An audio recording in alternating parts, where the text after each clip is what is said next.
Fellow citizens, good morning. I come into your homes or I come through your mobile devices this morning to remind you that it is officially the day for the Joy News National Media Freedom Dialogue happening later today at 4 p.m. You want to stay tuned to this channel for all the details and riveting, insightful conversations for press freedom.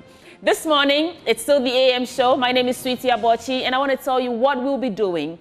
We'll start by serving you the AM news. And then we get into our news review segment. Shamima Muslim from the NDC communications team and Ellen Amadako from the NPP communications team will be joining us to review the newspapers and the stories captured in there that resonate with you and me. You want to stay with that. Muftan Abil Abdullah will then bring you AM sports like he always does. And then we'll get into our big stories. Today is Thursday, and if you've been following us for a while, you know on Thursdays we bring you AM Exclusive. On AM Exclusive this morning, we'll engage a lawyer, a human rights advocate, a politician, and the mouthpiece for women in the country, Nana Oye Bampoe. She's also the secretary for the NDC Manifesto Committee and the former Minister for Gender, Children and Social Protection. You don't want to miss any part of that conversation with me later on in the show. And of course, we bring you AM Business, and James Eshen will be on that beat visiting the Ultimate Land Hub Limited, a company that offers you innovative and cost-effective solutions to land acquisition. You are invited, as always, to join us with your comments and your thoughts. When we open the phone lines, you can join in. But for now, you can follow us on social media and share your thoughts with us at Joy News on TV across all social media platforms. Folks, I hope my bright color this morning is brightening up your day. Welcome aboard the AM show. Let's get into the news now.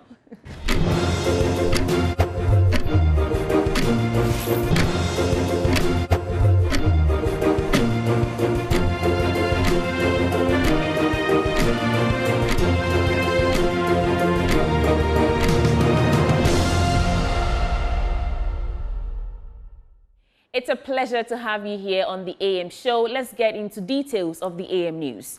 The Asokwa Circuit Court 1 in Kumasi has sentenced 4 carjackers to 120 years imprisonment, each convict serving 30 years in prison.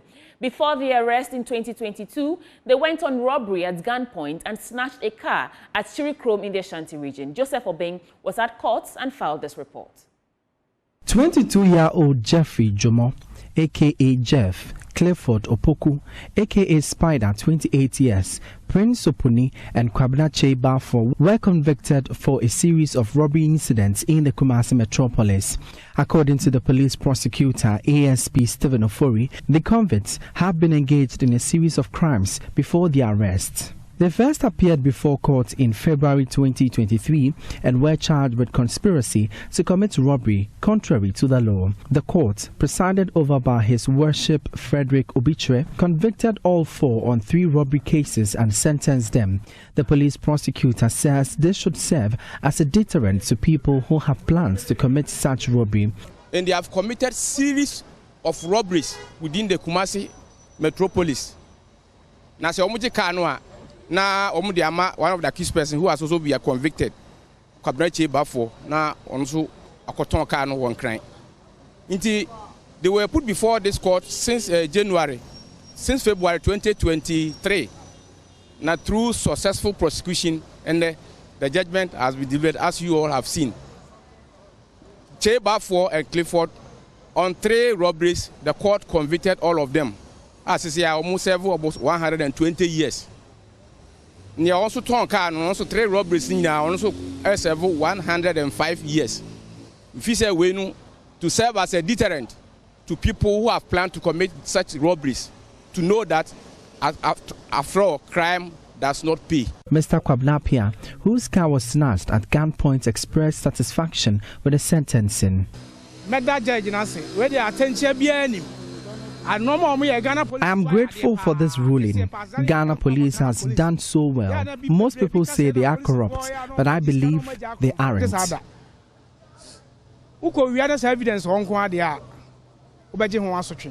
Joseph Obeng's report for Joy News. The Ghana Institution of Engineering has called on political parties to prioritize key national issues in their manifestos as the country approaches the next general elections.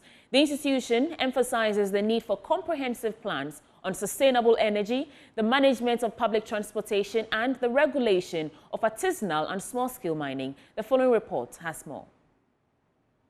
President of the institution, Engineer Oye Bampoe, indicated that parties must, among others, prioritize empowering district assemblies to enforce zoning regulations and setting up a mineral exploration fund to support sustainable, artisanal and small-scale mining. There should be legislation reinforcement to provide for a formula for full fund allocation to MMDAs, and there should be legislation reinforcement for the automatic adjustment of the road fund levy. Now I move on to artisanal and small-scale mining. A mineral exploration fund should be set up as a financing framework to provide the much-needed capital for mineral exploration projects. The head of NDC's Environment Committee, Professor Martin Otin Abebiu, charged the engineers to hold the various governments to account and prevent the awarding of most government contracts to just one contractor, as has happened in the past. I know you were very sure that there was not going to be any possibility of any government putting up 111 hospitals at a time, and whether it was useful. One would have expected the engineers to perhaps speak, but no word came from you. I'm aware, so 2001, the deputy president made a comment, and I'm aware that if you were very active, we shouldn't engage one engineer in all national. Yao Boabin Asamoah of the Movement for Change said most of the Ghana Institution of Engineering's proposals fall in line with his party's policies on engineering. He, however, noted that the proposals should have come earlier, as most parties have already drafted their manifestos. And though I'm proud to say that most of the things being touched on here have been touched on by the Great Transformational Plan. You have a ministry dedicated to infrastructure. Out of 40 ministries, we plan to set up a independent sewerage authority. We also have an intention to develop Galamsey away from the attack approach in an inclusive corporate manner. The CPP and other speakers hailed the initiative by the Ghana Institution of Engineering. As Ghanaians head to the polls, the engineering community will be closely watching to see which party's vision aligns best with their aspirations for a modern and technologically advanced Ghana. The Audit Service says the inauguration of 19 new offices in the Central Region will significantly strengthen its independence and enhance its efforts to drive accountability and development. Director General of the service, Johnson Ekuamwa Asiedu, highlighted that nationwide, the service currently owns only 30% of the offices it operates from, with the majority being either private apartments or rented spaces. He made these remarks during the inauguration ceremony of the new Audit Service offices in Cape Coast. The Audit Service is tasked with auditing the public accounts of Ghana and all public offices, including courts, central and local government administrations, universities, and any public institutions, among other roles. This also extends to auditing accounts of statutory corporations and organizations as Parliament may prescribe. The service has over the years faced many challenges, the very prominent one being the offices they work from. At the inauguration of 19 new offices, the Director General of the Audit Service, Johnson Ekuamwa Asiedu, says the new offices will bode well for the service. For me and the staff of the service, we are witnessing a dream that has come true. It may be surprising, but we own only about 30% of our offices across the country. Most of these offices are owned by the assemblies that we audit, and a few are private properties that we have rented. At Kifu Prasu, for example, we were accommodated by the post office. Therefore, these 19 new offices could not have come at a better time. Our independence as an institution will be greatly enhanced as a result. We thank the German government and KFW for providing funding for these 19 projects. Central Regional Minister Justina Marigold has expressed her excitement about the strides that have been made to get the offices ready. It is with great pride and joy that I now declare the Audit Service Central Regional Office Complex officially commissioned. Today, it is Cape Coast's turn to host the unveiling of yet another architectural gem. This regional office complex will undoubtedly serve as a beacon of the audit service's enduring commitment to upholding the principles of transparency, accountability, and good governance. Head of Cooperation at the German Embassy, Franziska Jardens, assured the commitment and support of the German government to the democratic ideals of Ghana. These offices, spread across 10 different regions, will enable the audit service to fulfill its mandate more effectively and to follow up on the implementation of audit recommendations in a timely manner.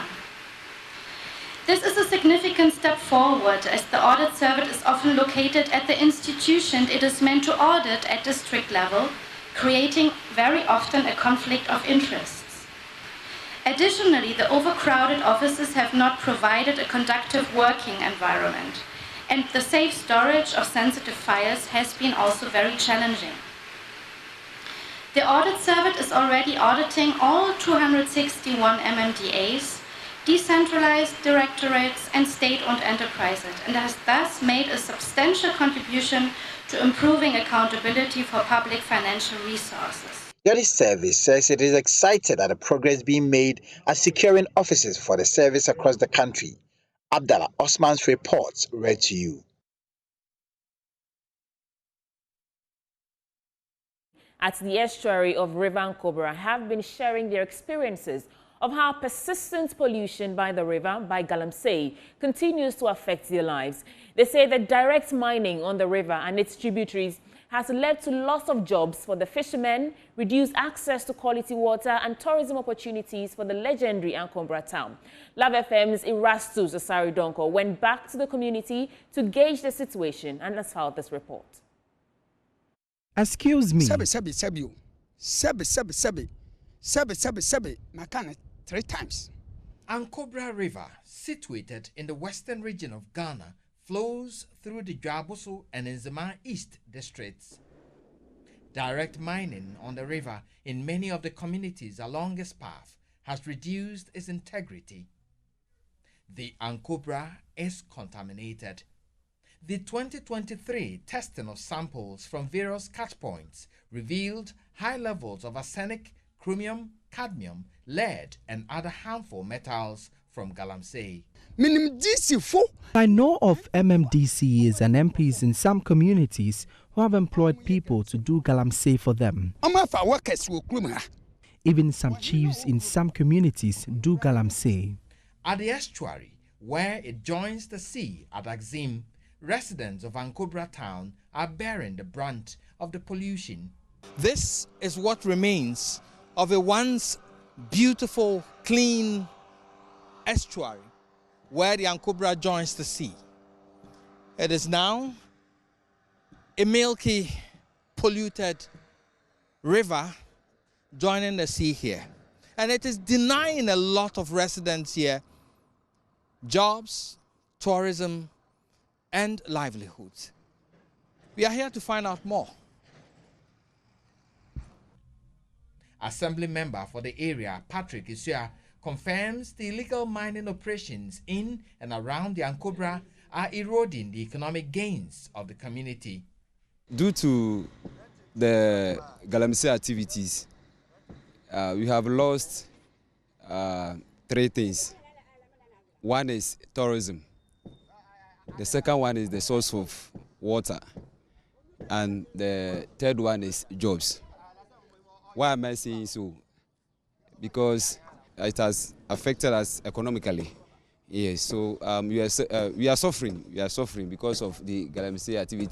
The fishermen and the women who sell their catch are out of jobs. Previously, we used to catch some fishes here at the estuary, but with the onset of the Galamsey, all of them are gone. We used to fish August, September, October, November, December, 5 months, but now we can only fish for 2 months and we are running at a loss. Houses at the estuary have flooded recently.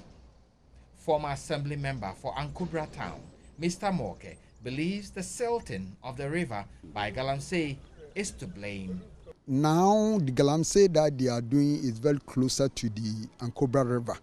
So that's why it's causing the flood in the community, because the sand that they dig and the river that they heap over there flows into the Ankubra River, and now the river is being wide. So the water that comes from the top to this place is more than previous one that we have been seeing. So the Galamsey is directly, that's what is giving us problem in this community. The constant pollution of the Ankubra River by Galamsey is a violation of the right to clean and potable water.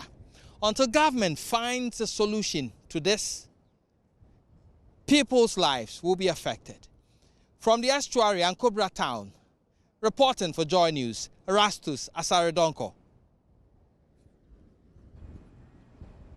Away from that, the latest mining districts development scorecard issued by the Center for Democratic Development is reporting that district assemblies and traditional authorities received 8 million cedis less mineral royalty revenue in 2023, a situation which is denying communities of the needed funds. In partnership with the Ford Foundation, a report committed into the trend reveals that there is a lack of transparency on revenue collection of mineral resources and its utilization, as CDD says more work ought to be done to promote transparency. There's more in this report. The Mining District Development Scorecard is a pioneering document attempting for the very first time to assess the benefits indigents derive from mineral resources mined from their local communities. At an event to outdoor the findings in Accra, the Center for Democratic Development, CDD Ghana, indicated that the report demonstrates its strong attachment to the principles of accountability.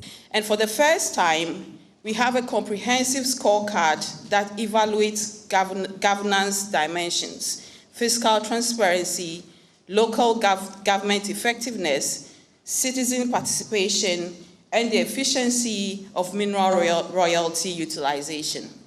Details from a breakdown of the report reveals that traditional authorities and district assemblies received 8 million cedis less of mineral resources due them in 2023 alone. I also asking the same questions, and that's why you see the agitations that we see in these communities, because there's a perception that mining has not brought us anything good. And as you can attest yourself, once you go into these communities, you'll see the fact that there's almost like a local resource case. And the story is always told about Obuasi and Johannesburg. What is it that Johannesburg is doing well that we are not doing, that we need to improve? Meanwhile, some chiefs from mining communities who were present at the event urged government to allocate more resources to traditional authorities in mining communities in order to aid development within the areas. You see, those of us in mining areas, we get just a peanut. So what comes to the mining areas is not sufficient for development. If you take Awaso, for example, Bauxite started so many years ago. If you go to Awaso, you cry.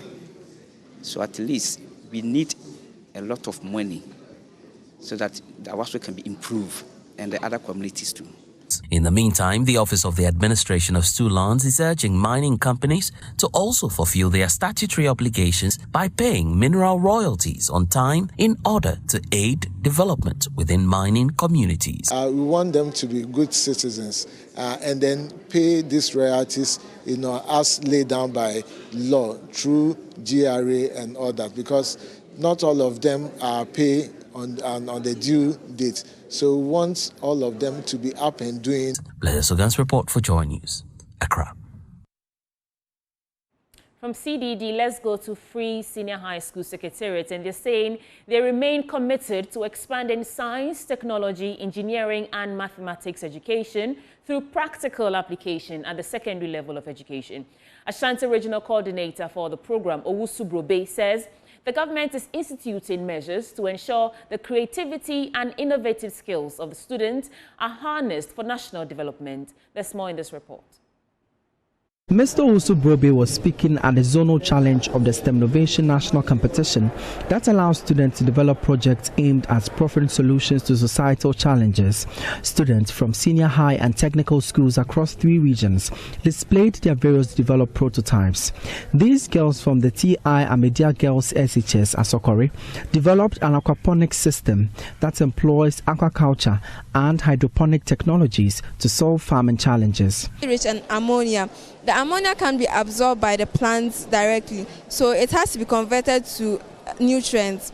This nutrient is called nitrates, and the conversion is done by a bacteria called nitrosomonas. The nitrate is also converted into a form of plant nutrients known as nitrites by another bacteria called nitrobacter.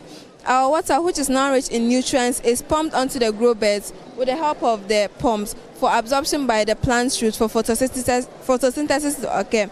This process filters the water before it's returned back into the water tank for the process to begin all over again. 30 schools from the Ashanti, Western North and Bono East regions are participating in Zone 1 of the Free Senior High School STEM Innovation Challenge. STEM Innovation provides students a platform to demonstrate STEM projects addressing societal challenges spanning digital technology, environmental sustainability, food sovereignty and sustainable energy. Owusu Bampoe is the Ashanti Regional Coordinator of the Free SHS program. Like the food sovereignty, instead of the normal farming that we used to do, like the burn and whatever method you weed, you burn and cultivate. Now that we are into this technological world, the students have come out with something like a backyard garden where you can sit at the comfort of your home and then use a very simple method to cultivate or plant whatever that you need to do. Mr. Bampoe explained the program prioritizes future-focused learning, which doesn't solely rely on theoretical approaches. The students should be equipped with this knowledge so that they can fit well into society.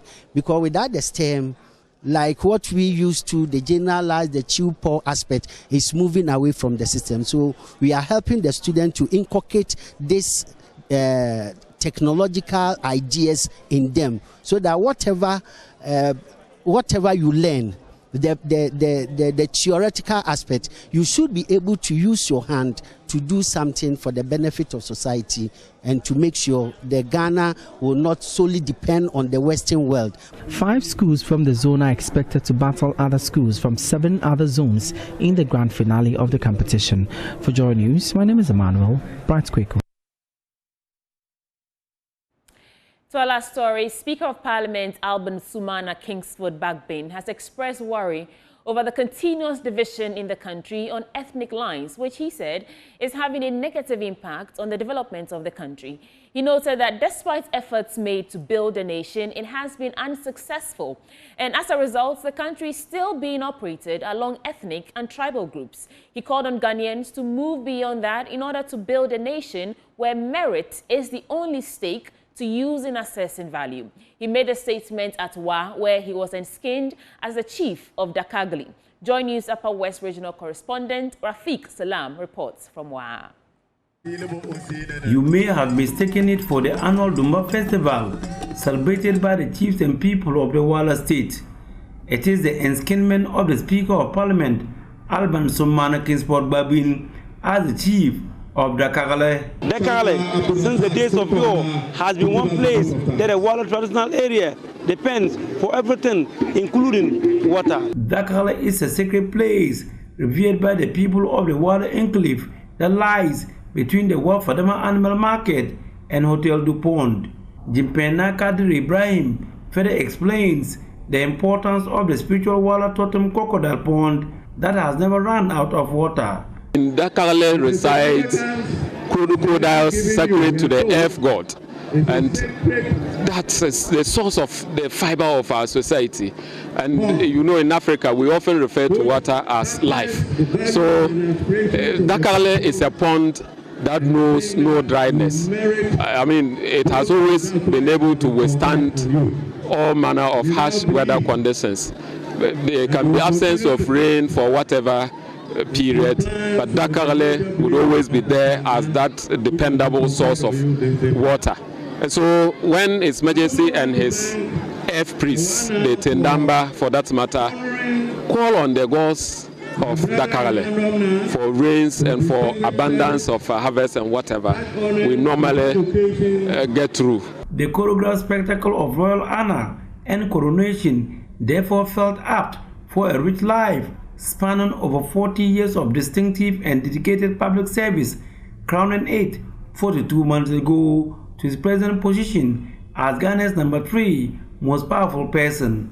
Paramount Chief of the Lora Traditional Area, Napole Cabo III, who chaired the colorful ceremony, poured effusive commendations for the celebrant.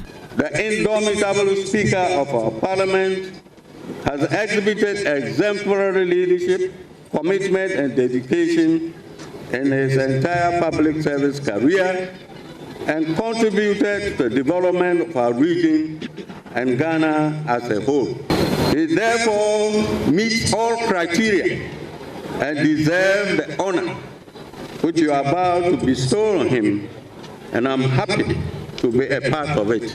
The responsibility of enrobing the Speaker while the multicolored 4 pounds weight smoke rested on the Foko clan, and it was done meticulously and with dexterity by Alhaji Yakubu Foroko. It drew lots of cheers and excitement from the slew of people that included paramount chiefs, parliamentarians, imams, former Black Stars players, and family members of the newly enslaved Dakarana from his home community at Dagasombo.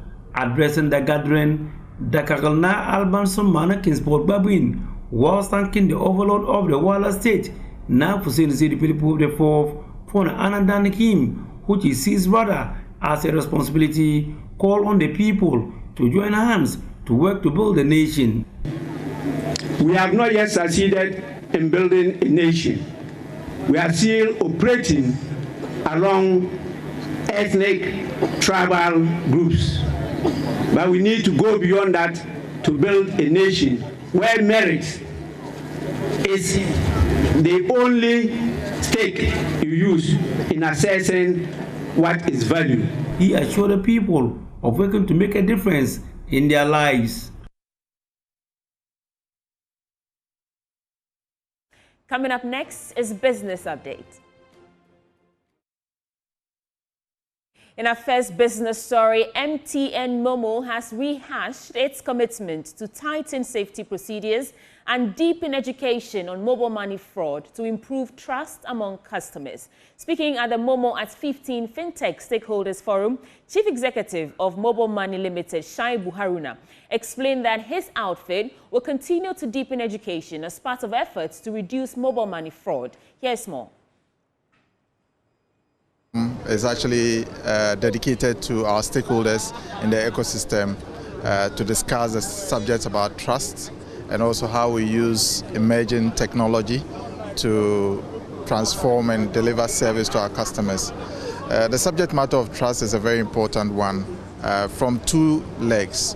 One is around the customer trust issues, and it is our resolve that we enhance the trust equity of our customers for service by maintaining the integrity and reliability, as a matter of fact, of the service, and also ensure that when there is a friction, customers have a recourse mechanism in terms of restoring them of their value.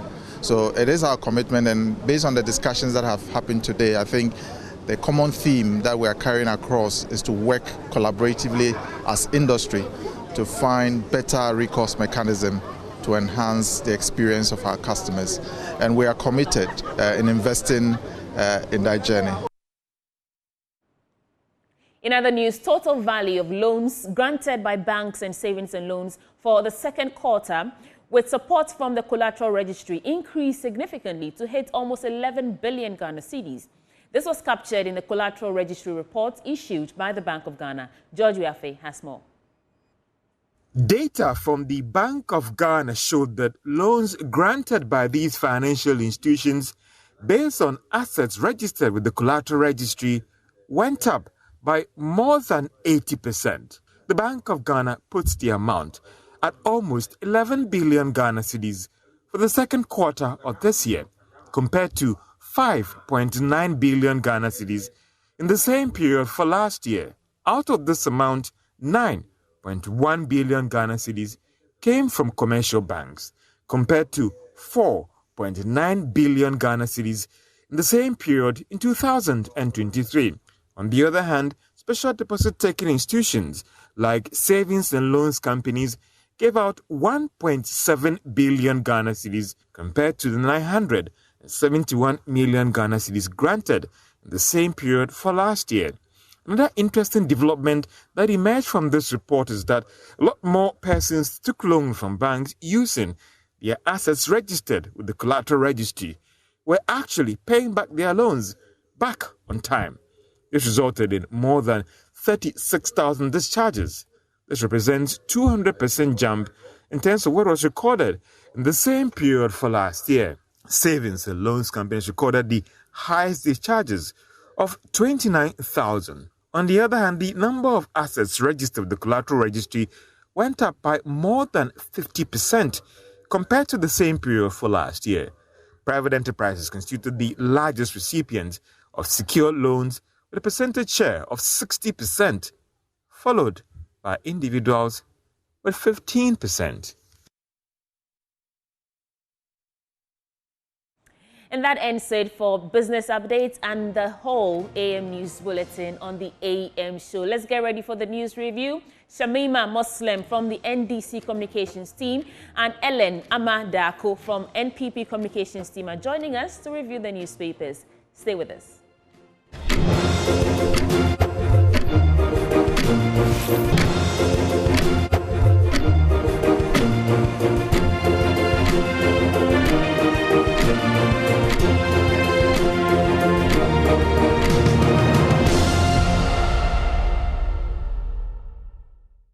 Welcome aboard the news review segment for today, the 29th of August, 2024. I'm particularly excited because, as you can see what I'm wearing, Defend Media Freedom.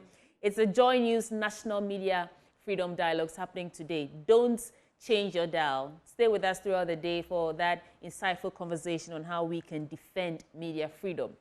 My guest with me this morning, two actually, but in the course of the conversation, I'll introduce the other guest. With me right now is Shamima Muslim from the NDC Communications team. It is really good to see you again.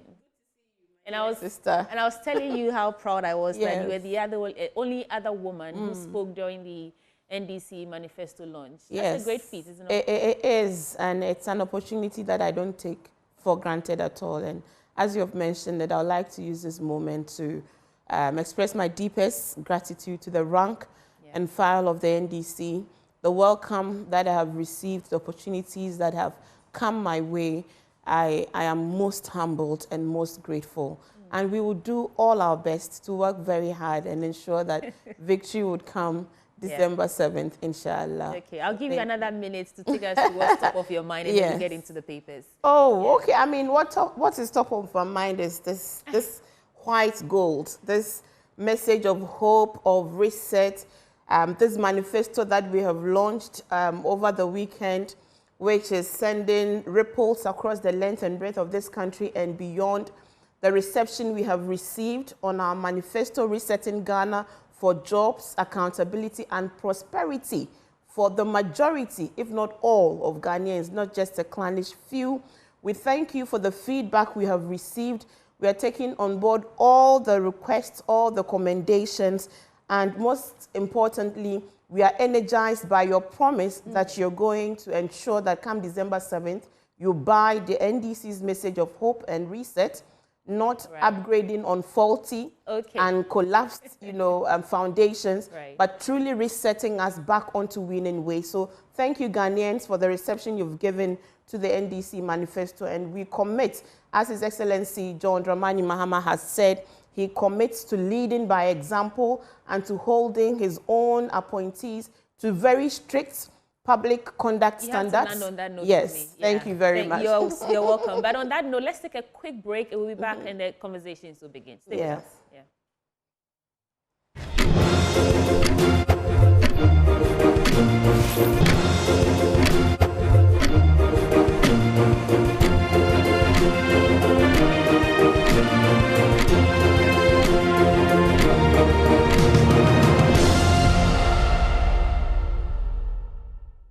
Many thanks for your patience. And joining us in the studio this morning is Ellen Amadeko from the NPP Communications team. Ellen, welcome to the program. You're on the AM show. And I'll give you a minute and a half, 2 minutes tops to walk us through what's top of your mind, and then we'll get into our newspapers. Well, let me say good morning to you. Good morning to our viewers. This is my first time of being on the AM show. It's just because you're a bit too early for my taste and the work and what I do. But I'm still here, so it's good to have you. My apologies for arriving a few minutes late. Pardon me. Yes, my thoughts are on the political climate that we are building and addressing towards the elections in barely 3 months' time. And I would really want us to discuss the manifestos and the ideas that all political parties are putting across. As we speak now, we have, I think, 3 manifestos. Yeah. The Great Transformational Plan from the movement Alliance for Revolutionary Change. And then we have the NPP one, and then we have the NDC one. Yeah. So, I mean, we are debating on ideas. We are debating on the best party to move Ghana forward. We are debating on the party that has the policies to make our lives better and make our lives more comfortable. We are not debating on insults. So for some of us, we would prefer that we do our debates. You compare and contrast what everybody is bringing, and then we pick the best out of it. Okay. So for me, going forward, one of the things that I intend to do, and I intend to encourage everybody to do, is let's debate ideas. But that doesn't mean that if somebody decides to come with insults, we will not reply. We will reply. But on a matter of principle, I think we have a lot to discuss in all 3 manifestos. I hear the CPP says their own is on the way. Whether it will come, that is another matter. Right. And then yesterday, I also heard that there are 26 people who are on their way to filing to become presidential candidates. Most of them are going to be independent candidates. So that's what I hear. Yeah. So those independent candidates too, what are they bringing on board? They should also bring up the ideas, and let's all discuss it and choose the best for Ghana. Right. I keep saying that it's no longer about, I mean, the competition is not about a former president and a sitting vice president. It's about what each political party and their flag bearers is offering, and how we, the voting population, are absorbing these promises and policies that you're proposing. So it is the competition between the former president and the sitting vice president. I mean, we haven't moved past that. No, we haven't. It's the 2 people, their personalities, then their parties and their manifestos. No problem. We are not taking it out. It's because there are two individuals who are into this. Say. Well, I don't agree with you on that one. They are part of it. Okay. Let's get into the newspapers. I'll start with the Daily Graphic. On boosting regional security, we must unite to fight terrorism. That is according to the President, Akufo-Addo. He's saying this to African nations, and let me read a bit of that. President Akufo-Addo has called on African nations to bolster regional mechanisms and enhance collaboration by sharing intelligence and best practices to create a safer and more secure continent. At the opening of the 2nd International Defense Exhibition and Conference in Accra, that was yesterday, the President highlighted the interconnected nature of security threats across the continent, such as terrorism and violent extremism, which often transcend national borders. And, in his address, he also underscored the role of regional organizations such as the African Union, the ECOWAS, and the Intergovernmental Authority on Development in enhancing security across the continent. Let me start with you, Shamima. What's your assessment of our current security status as we speak, and the efforts that we are putting in with all these conflicts bordering around us in the neighboring countries? I mean, thank you, and good morning once again to your viewers, and thank you for making time to join us this morning. We truly appreciate that you take these platforms seriously, and we take you seriously as well, and so we would always commit to ensure that we engage in a very civil discourse, and whilst demanding strict accountabilities from those who wield power and those who are in control of our natural resources. They can't run away from such strict accountability. Security matters, especially this election year. I read a very comprehensive article by Colonel Festus Abuaji, drawing attention to the fundamentals of any secure society on the basis of justice and equity. Peace will always prevail. And Ghana has a pride of place within the sub-region with regards to longevity in terms of maintaining, a relatively peaceful country, especially after we ushered in the 1992 Constitution.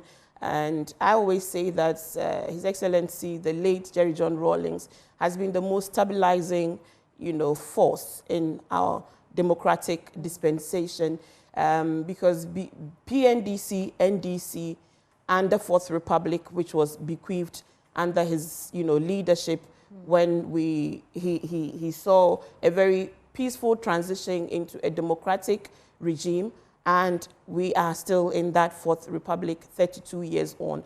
Ghana has always led the way within the sub-region. Like you rightfully said, all around us is chaos. Yeah. In the midst of the chaos, even with our internal, chaos and distress, we still manage to hold this country together. And that's what we are hoping that we should be able to do. Okay. That institutions, security institutions must recognize this country that has been built over years, this country that we have stabilized together by mutual cooperation, where the interests of the Ghanaian and the state of Ghana should at all times be supreme over and above any partisan or selfish interest. Thank you, sir. That is why there's no time. Now, I thought this is a main issue we are discussing. We are. But right. I want to take if I can just land. Sure.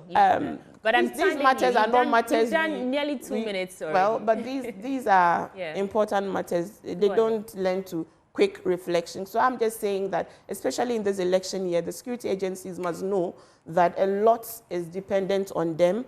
We expect a very non-partisan approach in the management of our security. The Electoral Commission, the Peace Council is calling on the NDC to sign a peace pact, and our General Secretary and our party chairman and the NDC have all indicated the basis on which we are going to engage in any peace, business. The Electoral Commission, as we are being made to know, has a lot of questions to answer with regard to their conduct of the processes leading up to December 7th. We have BVD machines that have gone missing from the custody of the Electoral Commissions. People have been arrested holding BVD machines. Huge numbers of people have been transferred outside of their polling stations without their knowledge. And we are drawing attention to these things that portend trouble into the nearest, couple of months. In fact, today is exactly 100 days to the elections. There is no time for anybody to engage in any monkey business. We expect true fidelity to the Constitution of Ghana, true fidelity to the laws and regulations that govern a free, fair, credible elections. We expect nothing other than a free, fair elections come December 7th. Let me follow up quickly on something you just said. You said the NDC is ensuring that in order for them to participate in any peace pact or agreement, there are certain demands that you're making, those 6 demands for implementation of the recommendations from Ayawaso and all that. So what are you doing to ensure that we maintain the peace, aside those 6 demands you're making? Or is it a case that if you want peace, prepare for war? Is that what you're doing? We haven't said that. Just as my sister has referenced here, that what we are doing is ensuring that we are vigilant about the process and we are transparent about what we find out, you would know that Dr. Omani Boama, who is our head of elections, has been giving the public regular updates regarding everything that we find out. And now I'm going to encourage you. You are speaking about defending media freedom. I am still a media person, and I will be speaking briefly about later on about what is in the media and why we as media people must project and highlight these things, because these are the triggers. And don't let it look like it's only the NDC, because you cover these stories. And so you must also demand the same answers from the Electoral Commission, from the security agency, and be vigilant. Exactly. And beyond demanding, we will ensure that the right thing is done. We're not going to sit and fold our arms and say that Electoral Commission, just do your work. Do your work, and we will ensure that you do your work. That's all we ask for. It's not too much to ask. Your take now. Well, the president was speaking at what conference was he speaking at? It was the second International Defense Exhibition and Conference. So it means it's a conference that had other people from the sub-region. Yes. I believe it's the defense ministers and all those who had come around. And let's not forget that as much as we are in Ghana, we are also located at a quite volatile part of the world. For the past 10, 15 years, on the seas of West Africa, we've had so many pirate incidences. And then when you go upland or inland in West Africa, all the way to Mali, and then you start coming down to Burkina, to Ivory Coast, every single country around us have gone through a state of insecurity at a point in time in the last 15 years. Ghana is the only oasis of peace in this region. So if the president is asking that with our neighbors, we continue to make sure that West Africa drops its name of being a volatile state, a volatile area, it's possible to have peace in your country for 32 years. We have done it. We are a shining example. Yes, we have issues. But then the point is we are able to solve our issues in-house, in-country. This election is going to be what? Our fifth under this particular dispensation. I think so, it's our fifth. Yes, it's our fifth election. And in all 5 elections, we didn't burn, we didn't kill ourselves, we didn't... Oh, yes, yes, we did. I mean, compared to our neighbors. And because we have rules and regulations, when such issues come, there are ways that we solve it. So President Nana Akufo-Addo is saying that we need to keep that. And our neighbors need to learn from us, because you can only develop when you have peace. Now we are 100 days away from a crucial election. As at now, by December 7th, 2024, under the 4th Republican dispensation, the NDC would have had 16 years. The NPP would have had 16 years.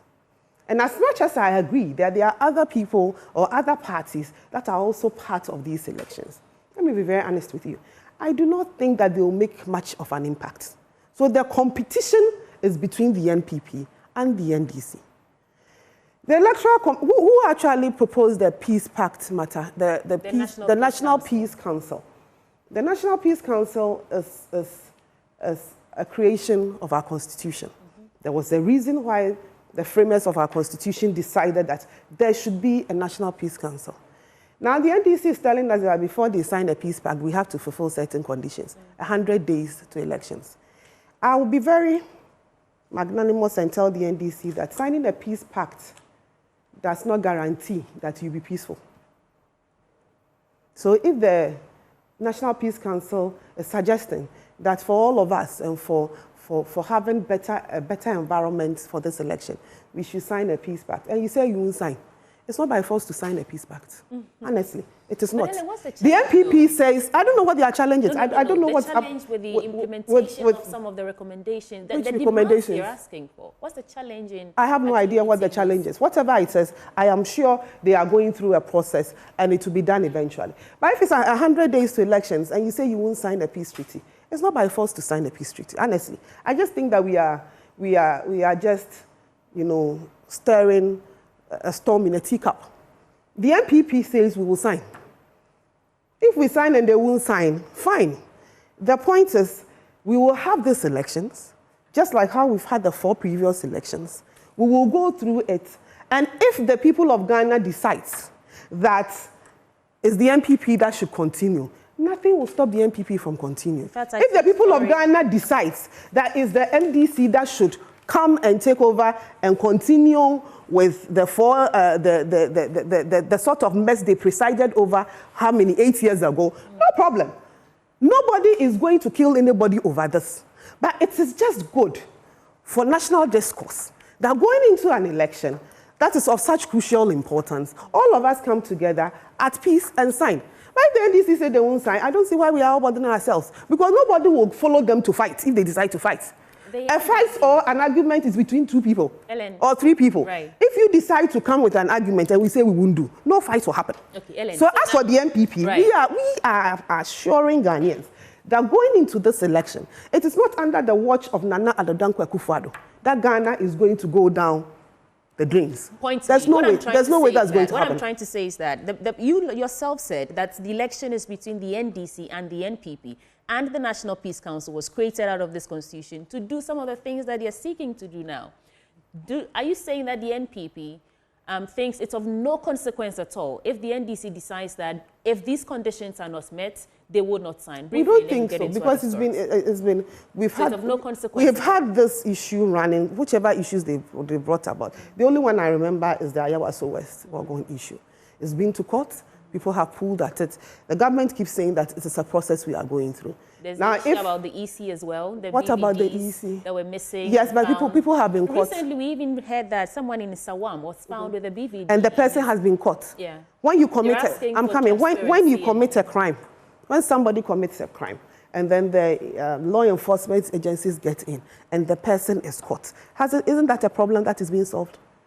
I would have a problem if those machines had gone missing and nobody had been found to have it. So I'm sure the EC is also doing what they have to do to make sure that we have a peaceful and safe elections. You cannot stop criminals from committing crimes. What you can do is to apprehend them when they do commit it. Right. And I think the police and the EC are doing fine about it. But let me be very honest with you. Whether the NDC decides to sign a peace pact or not, I don't think it will make any impact on this election. Let's move away the people of Ghana would vote for who they want to vote for. Point made. Let's move away from the politics and do some gender issues. This is a call from ActionAid Country Director saying that let's intensify the fight against child marriage. And it's very important. Recently we saw, not too recent, a few months ago, a child in the Gan community is being installed or being betrothed to a chief. Let me get into a bit of the story and then we'll discuss. The country director of ActionAid Ghana, a non-government organization, John Nkwa, has called on the government and other stakeholders to intensify the fight against child marriage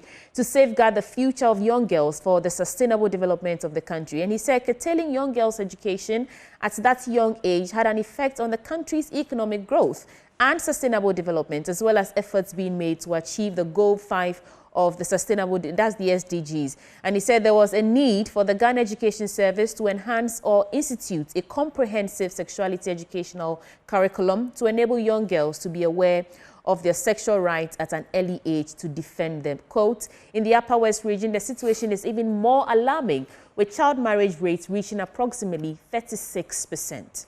What are we doing about it? And as women, how do we even feel about 36% recorded, the rate at which children are given off into marriages in the Upper West region? I'll start with you, Shamima. Well, I come from Upper West region as well. Yes, I'm a Wala. Sure, you can read a bit. So these stories worry me to no end. And at the basis of all of it is poverty and the inability of parents to care for their children. Many girls are forced in the evenings to go and seek shelter outside of their homestead because there's just no space for them. And there was a story some time back regarding the issue of sanitary towels and how sex for girls, pads. were given. Upper West was also mentioned as one of the regions that had, these problems. Girls were losing their virginity because they couldn't afford sanitary pads. You know, this is exactly what we talk about when we say that there are consequences to mismanaging an economy, and there are direct consequences when governments fail its people by failing to ensure equitable distribution of national resources and lifting up communities. If you take a look at our manifesto in the highlights, because this year a lot of vulnerabilities have been occasioned as a result of our collapsed economy. Vulnerabilities involving women losing their incomes and its implications on the sustenance of families, because again, there are more women-headed households in Ghana and more women within the informal economy. Vulnerabilities occasioned by the collapse of a lot of businesses and jobs, which has now also affected the aged and the elderly.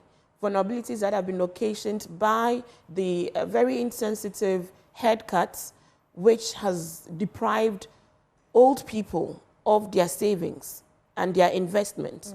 Many people have been led to their early grave as a result of their inability to buy their drugs or go to the hospital and go through some medical situations. Vulnerabilities that have occasioned and pushed 850,000 Ghanaians into poverty, as you have reported on this channel, as a result of the NPP and Nana Bawumia's mismanagement of the economy. Vulnerabilities that have pushed children into poverty. You would know that there are many children who are on their own, no guardians, no parents. They are virtually living off the streets, and their situation has become even more precarious. Children who are not supposed to be on the streets are on the streets trying to eke out a livelihood for themselves. Vulnerabilities that have deepened the poverty levels of persons with disability, and then young people who have been disenfranchised, no jobs, not 2.9 million youth per the Ghana Statistics Service are not in employment, they are not in education, and they are not in training. This is a recipe for disaster. It's a powder cake waiting to erupt. Why are we in this situation? The NDC's manifesto is centering as a matter of priority and urgency because of these unprecedented levels of vulnerabilities. We are centering the issues of young people, centering the issues of women, centering the issues of persons with disability who already deal with so many discriminations and who already find it difficult to just live because of our spatial organization and how inaccessible many public services are to these groups of people. So your approach is empowering the youth, empowering people economically, and they can cater for... Centering social inclusion, centering social protection, and centering representation, and expanding opportunities for all these groups of people, which will include these young girls who are having to be given off to marriage because their parents just can't afford to feed them, to shelter them. So it all comes down to poverty. It's poverty, and also the disappointment and the betrayal of those who are at the helm of affairs. Because governance is about solving people's problems and ensuring that you lift communities up. So it's a sad story. Right. And if you read our point 14, we have promised that we're going to develop a protective framework for children to ensure safety, enforce parental responsibility, because it's also a shared responsibility, right? Prevent child trafficking, child labor, and harmful cultural practices, and address the issue of missing children and support family reintegration. And harmful, cultural practices falls under this category. All right, I'll come back to you in a bit, Shamima. Ellen, what's your take on this issue? And now, in fact, I've heard Dr. Bawumia talk about free sanitary pads to girls in senior high schools and all that. Well, it's a policy that NDC implemented before, and it's also is one of our social intervention policies to provide free sanitary towels. So we've done it before, and we are on course to do it again. Ellen, your take now. Let me correct myself. I've just been corrected that the Peace Council is a creation of statute and not of constitution. My lawyer just corrected me. Thank you for the correction. On the issue of the child marriages, child marriages have been with us for eons, for generations. I remember when I was growing up, I remember that I had a classmate who, after JSS, all we heard was that she was married. And she wasn't even coming from the north. She was from down south here. I was born in Techiman, in the Bono East region. Those days it was a Bono Ahafo region. I grew up a bit there, even though my parents don't come from there. They went to work there. So I was with classmates who were very brilliant young ladies who could also had gone to the St. Rose's that I went to and all the other situations that were shipped off to marry. This particular classmate of mine honestly did not come from a poor home. She didn't. It was, I believe, it was a cultural thing. Apparently, she came from a royal home and she was betrothed at that time to a future chief. Okay. Why did I bring the story up? I'm trying to substantiate that. As much as I agree that in certain parts of this country, it is poverty that pushes some parents to do this. Let's also remember that we still have cultural practices that still pushes for these things. FGM, female genital mutilation. Yeah. People who engage in it do not engage in it because they are poor. They engage in it because it's a cultural practice. That's something that has gone on for years. We've had child marriages since whenever. I want to ask, when the NDC was in power, and let's not forget, I'll keep on retreating it, that the NDC and Mr. former President John Mahama has been in power before. It is not as if they are a new entity. We have seen their governance. We have seen what they can do. They have a track record behind them that we can refer to. What did they do when they were in power to make sure that child marriages practically disappeared from Ghana? The question I want to ask is that did they do anything that made sure that child marriages was down to zero? And because His Excellency Nana Akufo-Addo and Dr. Bawumia are wicked people, in the last 8 years, child marriages have come back again? I don't think that is true. It's been with us since eons, right? Exactly. So when you sit here and you tell me that because of poverty and a failed economy, people are sending off their children to go and marry, that is a very unfair statement. Is it in the last 8 years that people are sending off their children to marry? When you were in power and you had full rights to power, full control, people were still sending off their children to go and marry. So moving forward, what are we doing to make sure that such incidences are totally taken out or it doesn't happen at all? A lot of parents are irresponsible because the state cannot track whose child is this.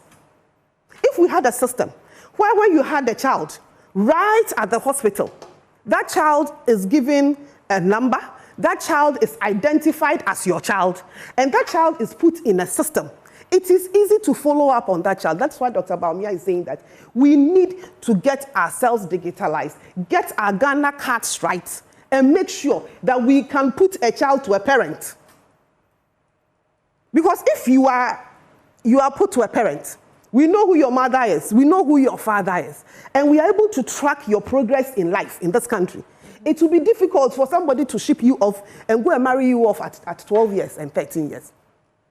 Okay. All along, we had no idea of even keeping track of our children. How many children were born of Ghanaians and were in Ghana? How many children came in from our neighboring countries that most of them are being used as beggars on their way? We simply had no system. Dr. Bawumia, through his Ghana card system, that the NDC also raised a full defense against from their now chairman, okay, when he was General Secretary, telling all Ghanaians and their supporters not to go register for Ghana card. That is the basis for making sure that we keep track of every child in this country. That's one question I wanted to ask about the free sanitary pad matter. It's good.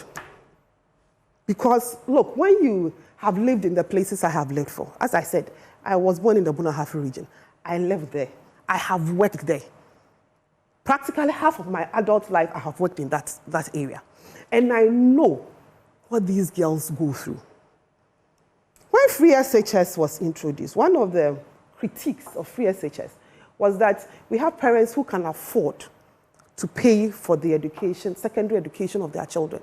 Why have they been added to the free SHS? There are there are parents who can afford to buy sanitary pads for their children. How are we going to differentiate between those who can afford and those who cannot afford sanitary pads? Okay. Because if the young people do not, those who come from rich homes do not deserve government's help in education, I think that they should also take them off the free pad system. From what I hear from Shamima, the last time I heard her talk about this, she said it was going to be a wholesale distribution of pads for all children, I don't know whether it is just the public schools or the private schools. But there are some of the girls who don't need it because their parents can afford it. So what parameters are we putting in place? Is it for all public schools and private schools included? To make sure that we take those people out. She will respond. Well, I'm here. I'm not sure where you heard me, but yes, I've been speaking about it. So maybe you misunderstood what I communicated. It's a policy for junior high school and senior high school girls. Free sanitary pads for these girls in these schools. Now, if your parents has sent you to school, like they send off their children to school, even under free senior high school, paying and preparing them with amounts of 3,000, 4,000, and preparing food because the food in the schools that are being served is not adequate. When your parent prepares you to school and can afford a sanitary pad for you, you would have a sanitary pad. The policy is that pads will be in school for every girl in need of pad. Okay. Whether private school or public school? It's public school. Public school. Public schools. Okay.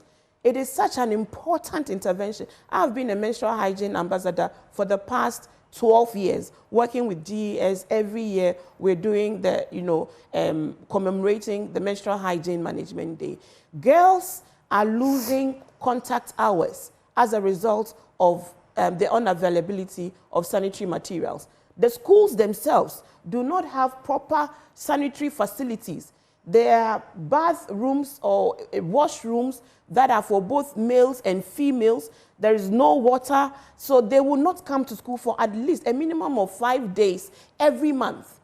In some communities, they can't even cross the river to go to school. You remember that story that came up, River Ofin, where the school was on the other side of the river. So these girls who lived, across the river, couldn't go to school. One, already they didn't even have sanitary materials. Yeah. And cultural norms was also preventing them. So their BECE results were always abysmal, even though they were naturally more intelligent per their supervisor's own, admission. But because they lost vital contact hours, because of a natural phenomenon like having their periods, they were failing in their exams. It is such a critical intervention that we can't even begin to ask questions: who needs it, who doesn't need it. Right. And if I send my daughter to school, I will put the pad that she wants in her chop box. If she goes to school and she doesn't need the school sanitary pad, she won't take it. So let's not be burdened by those things. Let's just ensure that there are pads in school for girls who would need them, who can come for these pads. And a point that both of you have made, nationally, this is according to UNICEF, there's been a decrease in the percentage of girls married before the age of 18. However, in some rural and northern regions, like the story even indicated, child marriage rates remain higher due to factors such as poverty, cultural tradition, and lower access to education. So just to come back to you, Ellen, is it the case? I wanted to also clarify a few things because you asked me I'll come back in a bit. Let me land this question. Is it the case that, if you do a qualitative comparison, if children or if young girls come from homes who are empowered, economically, intellectually educated, they don't struggle to meet basic needs such as shelter, food to eat and all that, they would be leaning towards these cultural practices that we all agree that are outmoded. Oh, well. Because you made the point that it's not because of poverty per se, but there are other factors like cultural. Because of poverty alone. Right. So I never said poverty was not part of it. Point taken. I just gave an example of somebody I knew who came from a good home, who because of cultural issues got married off early. But so the I mean, the natural inclination of any human being, and let me even use that Ghanaian cultural situations, is that when you were a woman and you were educated, you have access to education, you have access to food during the time that you're being educated, you have access to your basic needs. You will not feel any inclination to go get married because you need those things. You would wait your time, go through your processes, grow up, and marry if you so wish. So definitely, the need for education. And education, we cannot under any circumstances underrate education and the girl-child education. Because the more girls who get into school, the more protected they are from these cultural issues. So definitely, as much as poverty is part of it, giving them access to education and making sure they stay in school also keeps them away from these early marriages.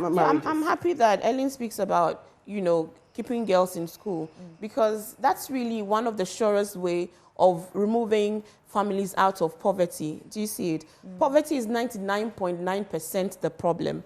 And, cultural norms just reinforce existing vulnerabilities. And, Ellen made reference to the fact, when I made a point, she said, if it's the last 8 years that the phenomenon of child marriage, it can't have been the last 8 years that the phenomenon of child marriages. But if you heard my premise, I enumerated the exacerbated vulnerabilities of already vulnerable groups occasioned by the last 8 years of MPPs and Nana Baumia's mismanagement. Point clarified. Let's do some other stories. Right. So Iyoko wins. Yes.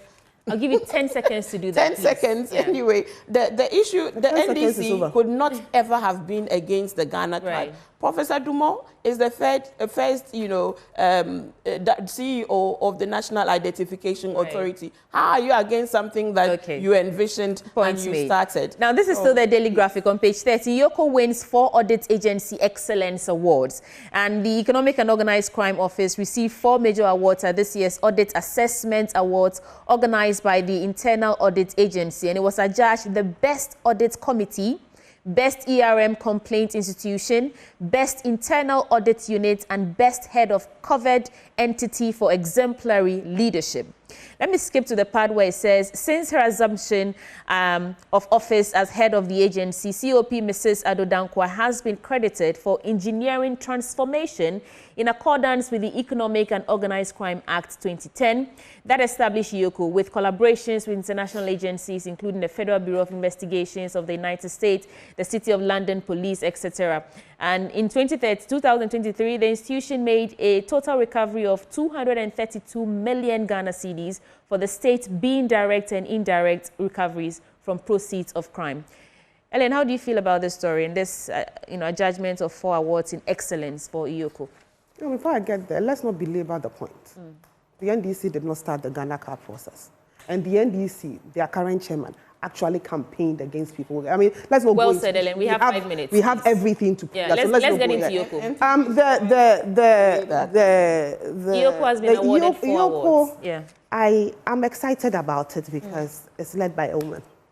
And for me, every institution that is led by a woman that excels is a further in the cap of pushing for more women to be made heads of institutions and to be given the opportunity to lead. And let me underline the fact that I said institutions that are doing well and women who excel at these positions. So a big congratulations to, is it DCOP Mamitiwa? COP. Yeah. COP Mamitiwa for the good work done. Right. And encourage her. When you go through her history, she's also had a few patches along. If you remember when she was part of the NIB now, she's gone through quite a lot with her career too. But she's done so well with it. I mean, it encourages people, especially in the women, especially in the security agencies. So well deserved. Oh yes, well deserved. Right. I think she's done her bit, and we should encourage more women in the security services to aspire to Great. To hire. What do you think about this? Well, for awards to the EOCO, EOCO boss. I agree with the award is not going to her as a no, she's the leader. Institution. She's the head of the I'm just clarifying. Hey, madam, she's the leader. No, you know the affirmative action that we keep speaking about on the matter of women who lead, who are competent and who bring change. I mean, University of Ghana, I always proudly say, is today headed by women from chancellor to vice chancellor. The judiciary is doing quite well, even though there are still some challenges with regards to, you know, upholding the rule of law and ridding itself of perceptions of bias. EOCO has a lot of work to do still. Ghana, I hear, is becoming a hub for illicit financial flows coming through. And when you have a country whose economic performance is really not that admirable, as we have seen from everything that's happened in the past couple of years, and yet you see the rise of high-rise buildings and commercial properties, you must ask yourself, where is the money coming from? And so we always need to follow the money. There are concerns that Ghana is becoming a hub for illicit financial flows, either from ill-gotten wealth, you know, which is being laundered into all of these other, you know, prime properties, or people are bringing ill-gotten wealth from outside of the borders. So I think that these are some of the things that EOCO should be minded about. There are also major governance issues that, if you took a look at the NDC manifesto, we intend to really look at. For example, the Operation Operation Recover All Loot is a major intervention that we hope will strengthen our governance and our accountability systems. And I think that the EOCO must also be interested in all of these things. When we spoke about the asset declaration regime and how we haven't quite effectively dealt with it. You see, big business, big politics, and politicians must be willing to first be accountable before we can ask anybody else to be accountable. We must again take a second look at the asset, you know, declaration regime, and people must ensure, or institution, the asset declaration regime must be more transparent than it is. We should know what people are going to public office with, and if their lifestyle is not in conformity with what we know they are being paid, these are all questions that we must, you know, be interested in. You think EOCO should be doing more, can be doing more than it's actually doing? Well, you know, there's one last story and then we have to go. With internal auditing and performance monitoring, please, I just want to squeeze this in. Half of the time, we try to bolt the stable door after the horse has been halted. If you listen to happenings at the Assurances Committee, even the public hearings, not that specifically, but the work of the Assurances Committee, as well as the public hearings we usually have around public institutions, half of the time, the inquiry is being made on governments that are out of power. And sometimes we don't get these monies back. The Auditor General has work to do in terms of actually retrieving some of these funds that are wrongfully paid to people. So let's just make our institutions work. And His Excellency John Dramani Mahama is promising under our good governance project. Ellen, I'll come to you to reflect on this, but after I've done the last story. And make them Thank work. you, I'll come to you. So on the Bagri Dam spillage, farmland, because this is important, farmland submerged by floods in the north, and farmers who have their farmland along the downstream portion of the White and Black Volta rivers are bearing the brunt of the spillage of excess water from the Bagri dams and the Kopianga dams in Burkina Faso, as large tracts of the land have been submerged by floodwaters. We have that looming food crisis coming on, and the Minister of Agriculture is saying that we need 8 billion Ghana cedis to salvage the situation. And now there's this Bagri Dam spillage. We were told that the impact will be felt after a week or 7 days, 8 days, and already farmlands have been submerged. I'll give you 2 minutes each, and then we have to go. I'll start with you, Ellen. Well, I believe the NDC can put more credence to their manifesto on taking off or taking back public looted property. The oral operation, by making sure that all the loot, we find Madam Sedinam Tamaklo of Maslock fame, and then she comes to serve her term. Because it was under their watch, under the watch of His Excellency John Dramani Mahama, that all that matter happened. And I keep on saying that, it's not Ellen who is saying it. It's the court of competent jurisdiction that says she's a thief. So when you have people that you have appointed who steal from us, steal from women, steal from market women, and then tomorrow morning you come and tell us that you are having oral whatever. I mean, you do not have any moral right. You don't have any moral right to talk about it, because definitely you yourself and your appointees do not have any good history about keeping the public purse. About the Bagri Dam incident, that we all know every year that the Bagri Dam will be spilt so far as the dam overflows in Burkina Faso. We do not have control about what the Burkinabes would do. But we do have control about what happens downstream with us. And just as NADMO and the authorities did, they warned our farmers, they warned all of them that they should move out of the way.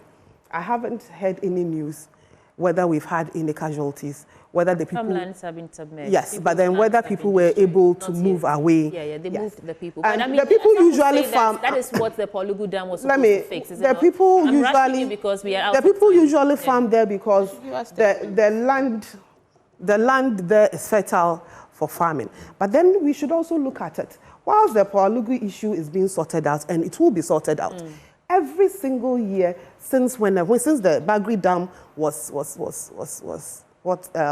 built, we've been having these incidents. Right. So I think the Ministry of Agric and NADMO have done well by making sure that we move our people out of dangerous way. All right, thank you. Shamima. The NPP needs to go because I think that their dominance is phenomenal. It's unprecedented.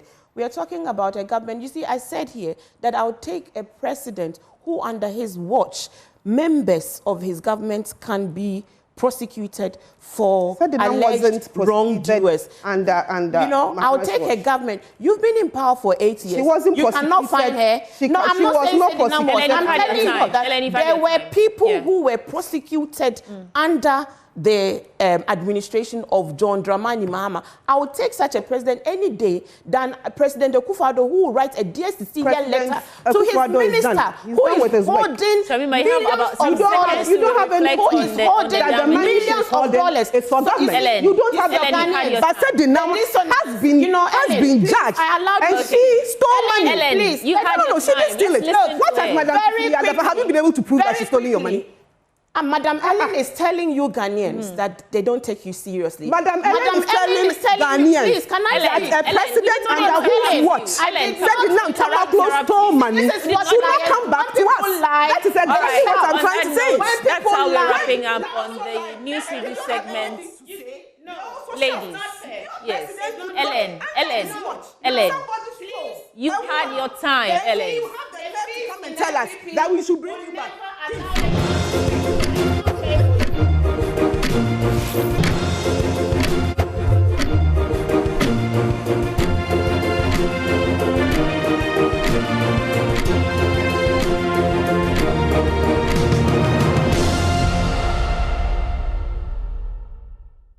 Let's do sports now on the AM show. My name is Haruna Mubarak. And to our first story, Ghanaian footballers on the domestic scene will not be allowed to play football if they don't sign integrity declaration forms before the start of the 2024-25 season. The decision by the football governing body aims to tackle betting issues and enhance the integrity of the sport. The Ghana Premier League is set to kick off on September 6, followed by the Division 1 and the Women's Football Leagues. Here is the FA's Executive Council member, Randy Abbey. The issue of betting is also a big issue. Already, this is something that has even led to punitive action against 2 of our clubs. We all know what happened, and it appears that we need to do a lot more. Now, in assessing the things that we need to do, we realize that when it comes to the issue of signing up to integrity, the anti-betting and all those things, we have only focused on the referees and match commissioners. And so we've realized that, look, we need to, in fact, extend it to everybody. So all players. So if you're a player and you want to play in all our competitions, if you are an official, so defined by the GFA statutes, if you are a technical team member, so defined by the GFA statutes, you all must sign up. You cannot engage in any form of betting. And even if you have any knowledge, if you are not engaged in it yourself, you have knowledge, you ought to inform the integrity office of the GFA about it. And so that is something that everybody who intends to continue within our football ecosystem, whether as a player, as a technical team member, as a management team official, like I said, the officiating officials are already in it. You must sign up. Without that, you will not be able to participate. And there are clear sanctions.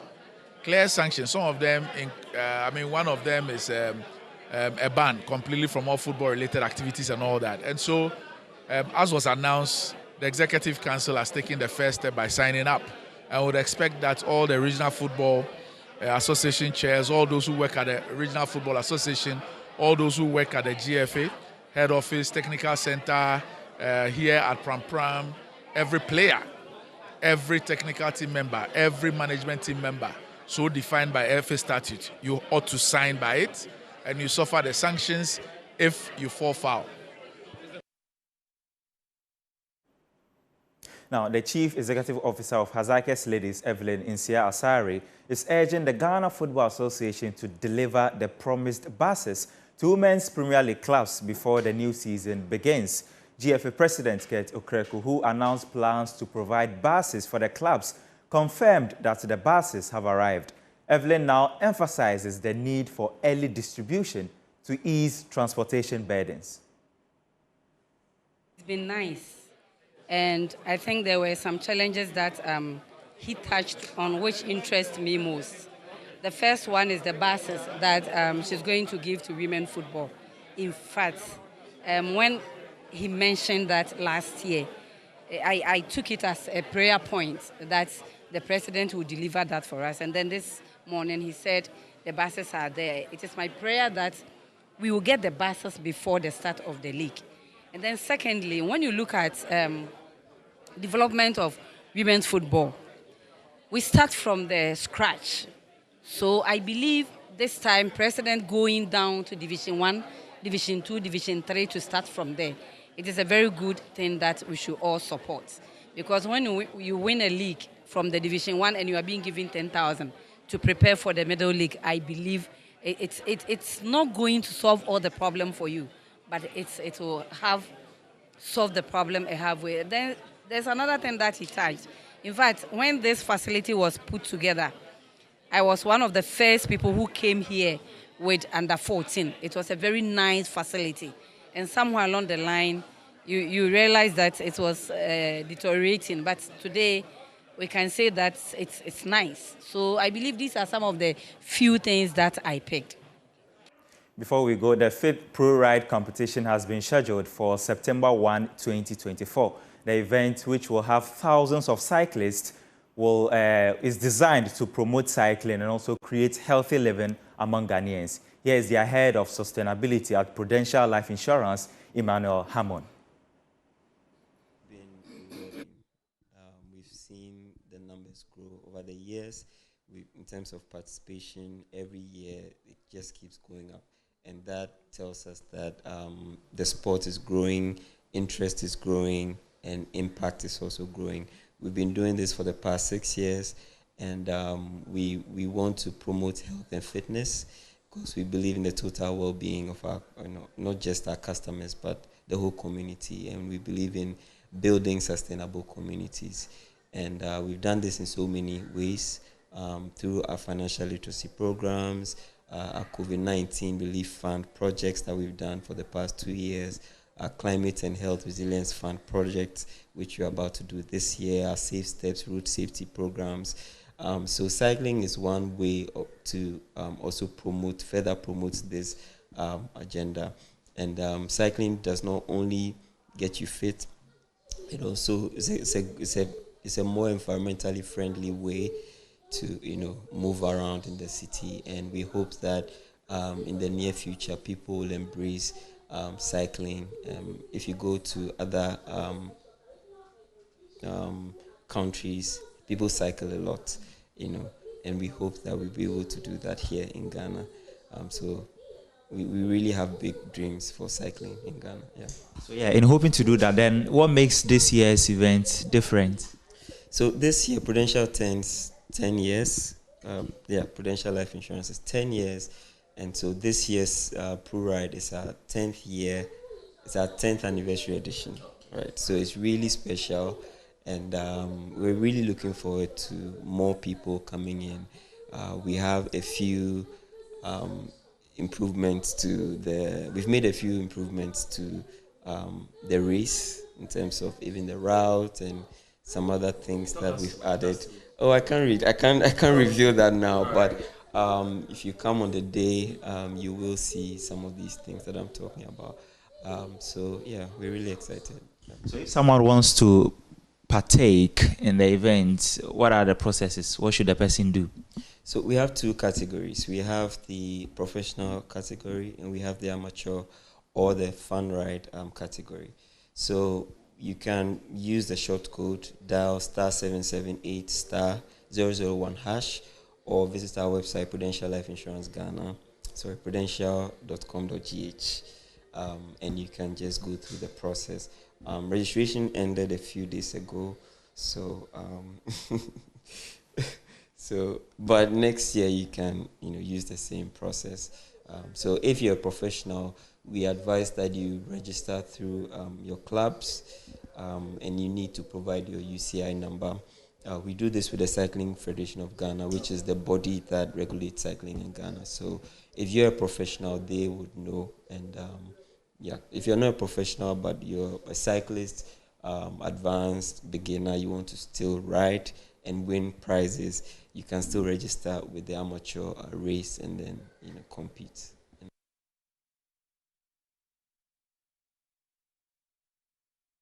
And that's how I end the sports segment on the AM show. My name is Haruna Mubarak. Have a good morning.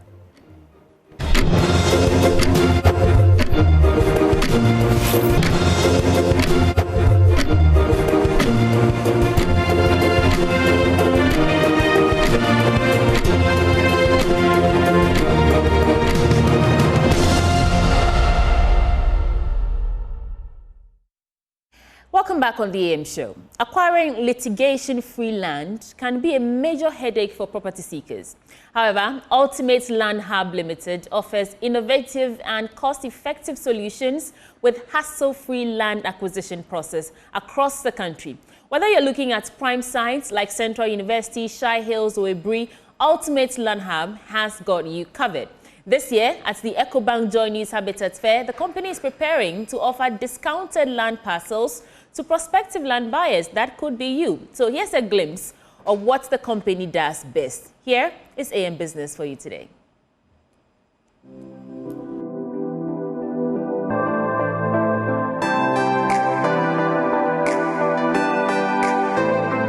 My name is Wisdom Agbodo and I'm with Ultimate Land Hub. Ultimate Land Hub is a real estate company that has been in existence for the past 5 years now, and it is specialized in selling of lands.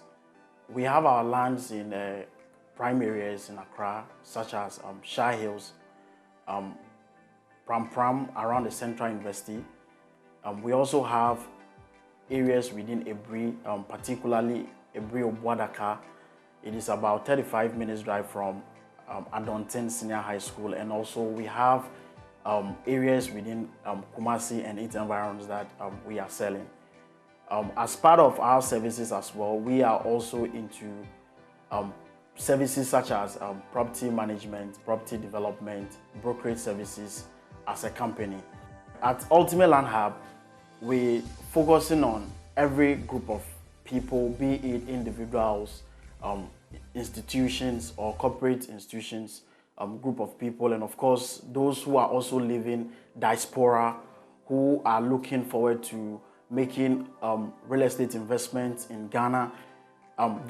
All this group of people form part of our client base and the people that we are focusing on or we are targeting as our prospective client base. At Ultimate Land Hub, we have made some sales from 5 years for the past years. Okay, so in an area like Shah Hills, we have made about 35 to 45 acres. In Pram Pram, we have made about 30 to 45 acres of sales. Ibri, we have also made about 5 acres of sales, and of course in Kumasi as well, we have made about 10 acres of sales. At Ultimate Land Hub, our key focus is on the security that we would provide or we would give to purchasers or buyers from people who buy from us. So in this view or in this regard, the security or the peace of mind of each client is our topmost priority. And as a result of that, we ensure that all lands that we put up for sale are litigation free. They are not lands that have previously been acquired by any group of persons or any people or whatsoever. They are lands that are totally litigation free. And of course, I can assure each and everybody who is interested in making a purchase from Ultimate Land Hub that their decision will not be a decision that will be in regret, since we consider or we take the security of client base to be a topmost priority. At Ultimate Land Hub, another key reason why a client or a buyer should consider making a purchase from Ultimate Land Hub is because our lands have been strategically positioned in such a way that the proximity to town is not far. I mean, when we talk of accessibility, you drive about 5 to 8 minutes drive and you are hitting the main road. At Ultimate Land Hub, between 18 to 40,000 Ghana cedis, you are making a purchase for a full plot size of land from Ultimate Land Hub. And the most important thing or the most interesting thing is that we have flexible payment terms.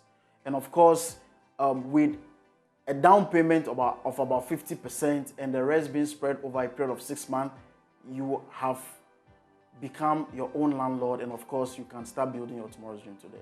So this is the Ebri site plan. It's about 14 acres of land, and what you see here is the main road leading to Uferidria.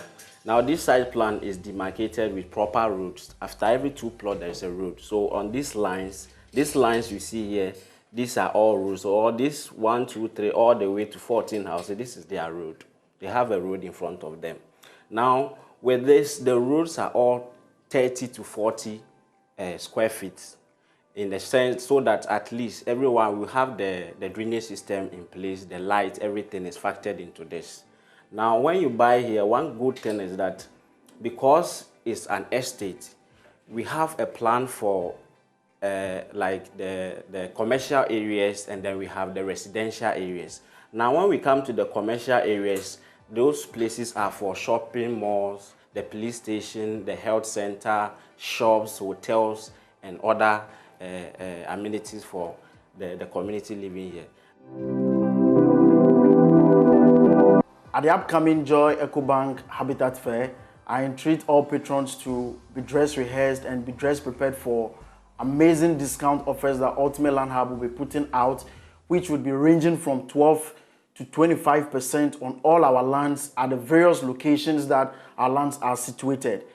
I entreat all patrons one more time to locate our stand under the fair and enjoy this amazing discount that Ultimate Land Hub would be bringing out to the Joy EcoBank Habitat Fair. Ultimate Land Hub can be located at Pantine, Asori Junction, and on all social media handles by searching Ultimate Land Hub. We also have our office based in Kumasi, and of course you can reach Ultimate Land Hub directly on 053 590 7646 053 590 7646.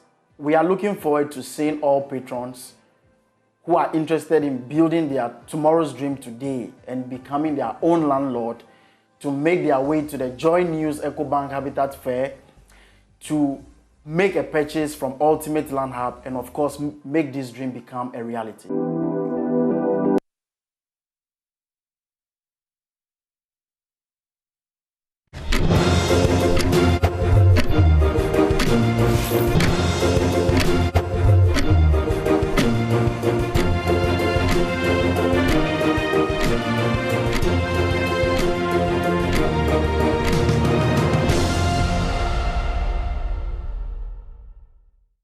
still watching the AM show on Joy News, and this morning we are bringing you AM Exclusive. This is a conversation with a lawyer, a human rights advocate, a politician, and a mouthpiece for women in the country. I'm talking about Honorable Nana Oye Bampoe Ado, and she's a human rights lawyer and the first minister for gender, children, and social protection. Let me give you a bit of background. She has also worked with civil society as a regional coordinator for the Africa Office of the Commonwealth Human Rights Initiative. She is currently an advisory board member of the World Bank Partnership for Economic Inclusion. She was the secretary to the NDC 2020 Manifesto Committee, secretary to the NDC Conflict Resolution Committee, and is the secretary to the NDC 2024 Manifesto Committee. She is the chair of the Gender, Children, and Social Protection Committee. Nana Oye, it's good to have you on the show. Good morning and welcome to AM Exclusive. Hello, good morning. How are you? I hope you can hear me. Good I can hear you loud and clear. Yeah, I'm fantastic. Great. And it's so great to have you chat with us this morning on AM Exclusive. So let's start with your role as secretary on the NDC 2024 Manifesto. How was the entire experience for you? I mean, this isn't the first time. In the last election year too, you were the secretary on the Manifesto Committee. How was the experience? Yeah. Yes, that's very true. It was exciting. It was a lot of work. We had 22 committees in place across 3 main thematic areas.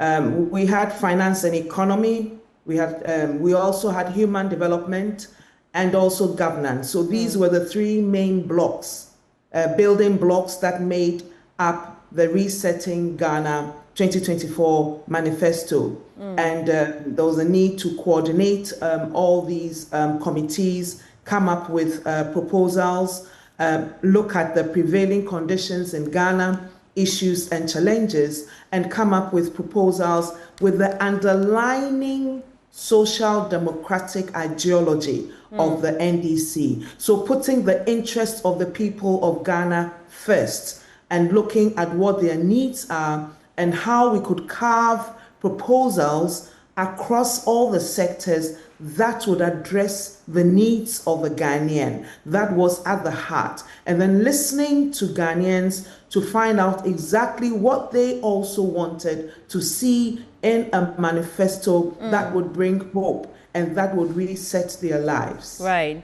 In terms of what Ghanaians want to see, I mean, we saw the former president go around touring various regions, even engaging CSOs and other corporate bodies to hear them out. But you, as the secretary on that manifesto committee, and your rich background and experiences, what was your unique contribution to drafting this document?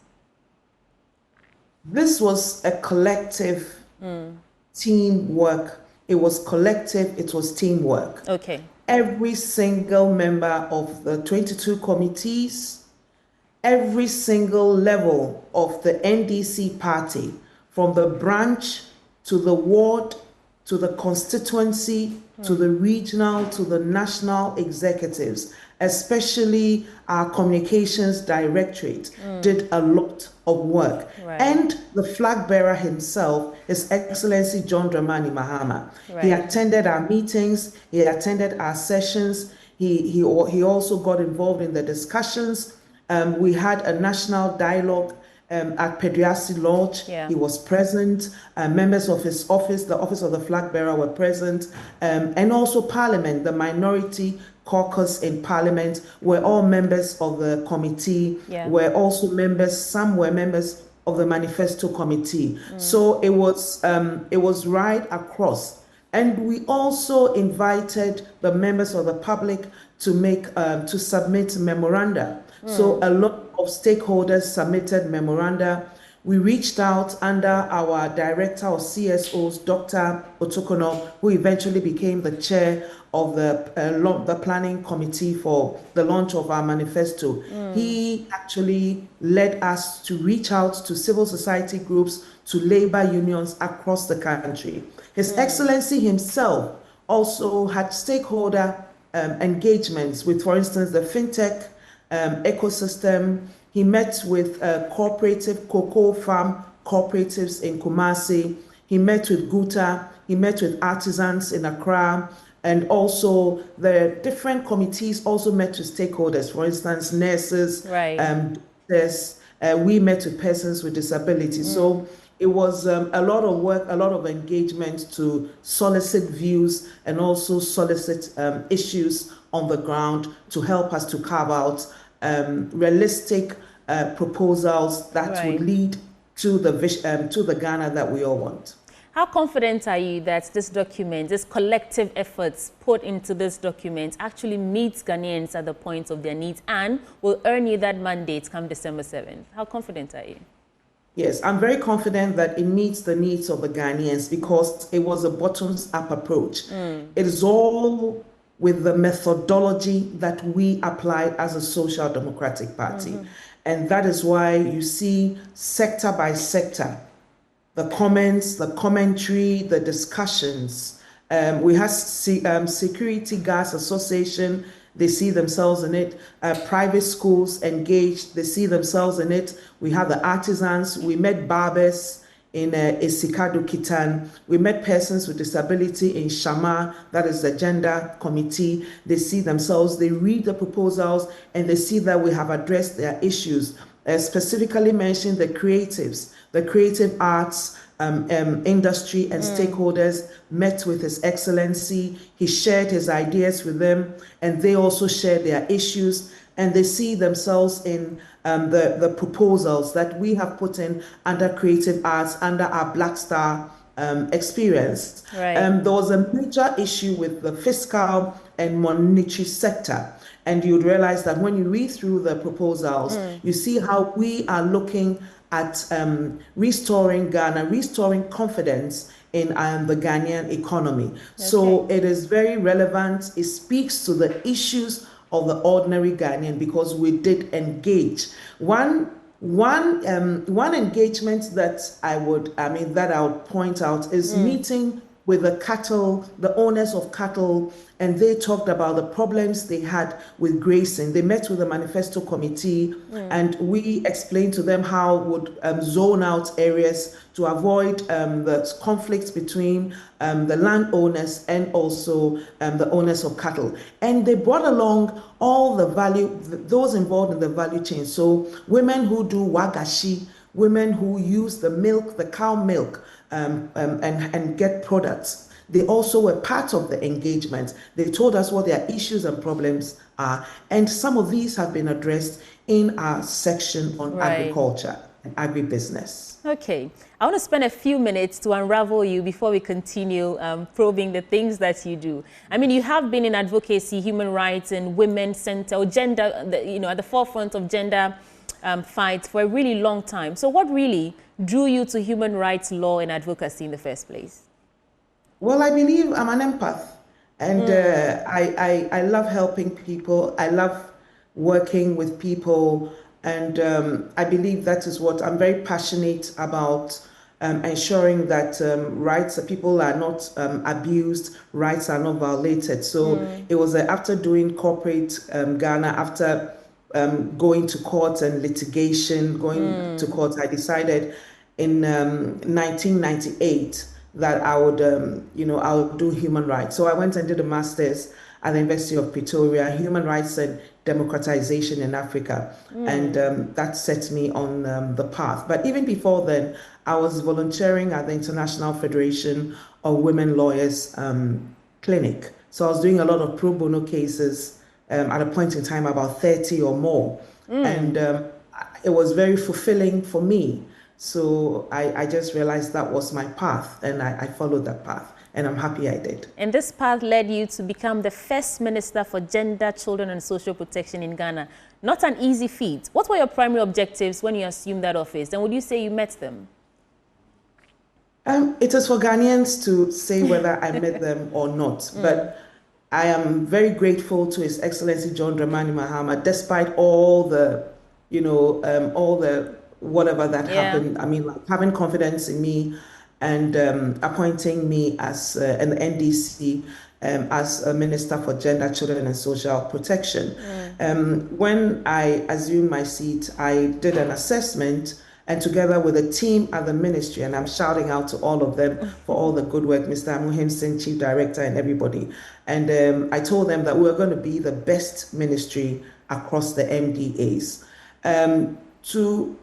The vision was to ensure that we had a strong policy and legal framework, because without policy, without law, we're not going anywhere. And also have an implementation plan, and also be more results oriented in our approach, and ensure that we're serving the people of Ghana. So that was what we did. We came up with policies on school feeding, policies on children, the gender policy. We had 5 policies, and then we also came up with draft bills. We were only able to get one passed, the Children's Act amendment, but we had the affirmative action bill, also the cards, the property rights or spouses bill, and we also had the interstate succession bill and the aged bill. Unfortunately, because we lost power, we couldn't see that through. But I'm happy that the affirmative action bill has finally been passed. So that was the main thrust. Social protection was entirely new.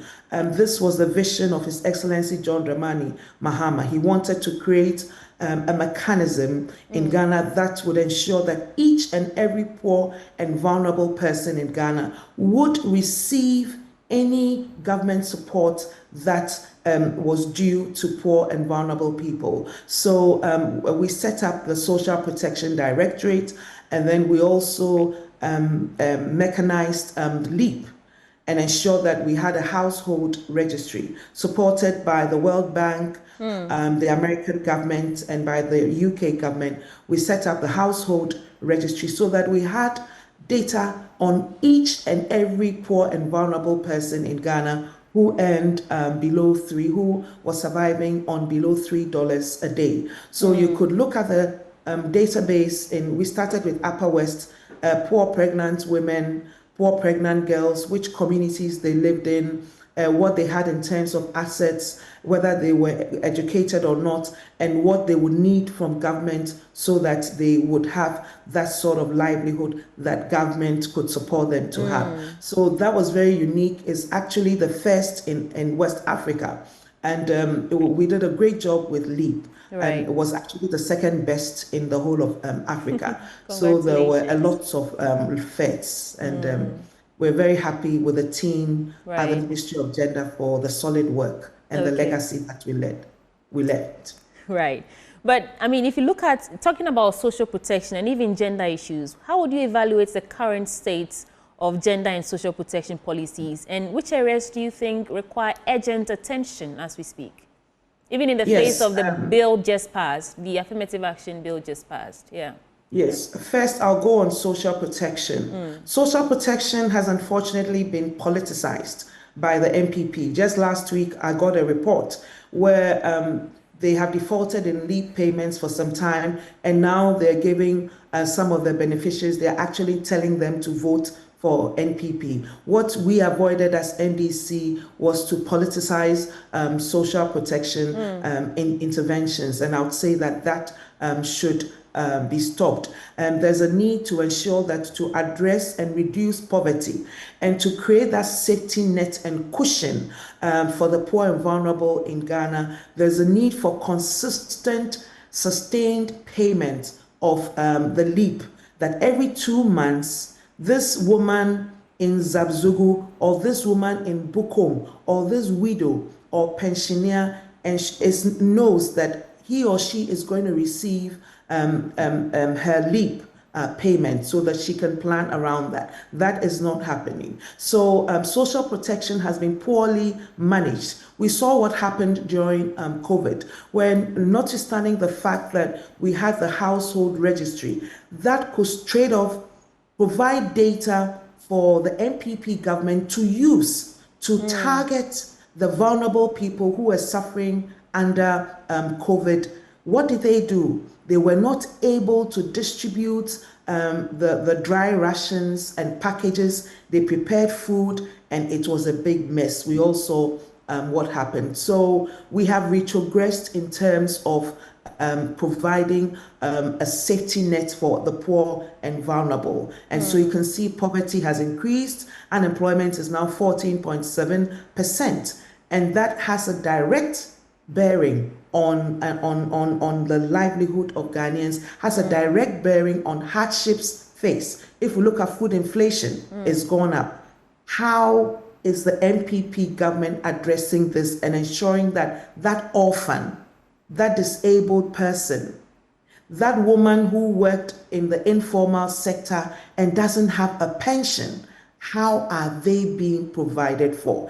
It is the responsibility of the government of Ghana to do that. So that is my pain now with the legacy we left NPP as far as social protection is concerned and what is occurring now. Right. With respect to the affirmative action bill, I'm really excited that it has finally been passed. And if you look at the NDC manifesto and agenda, you find out that we have committed to implementing and operationalizing the act. What we're going to do is that we're going to provide resources for the Gender Equality Committee to be able to work. We are also going to support the key stakeholders, the judiciary, the armed forces, public services, civil servants, the civil service, and the Electoral Commission, and also private sector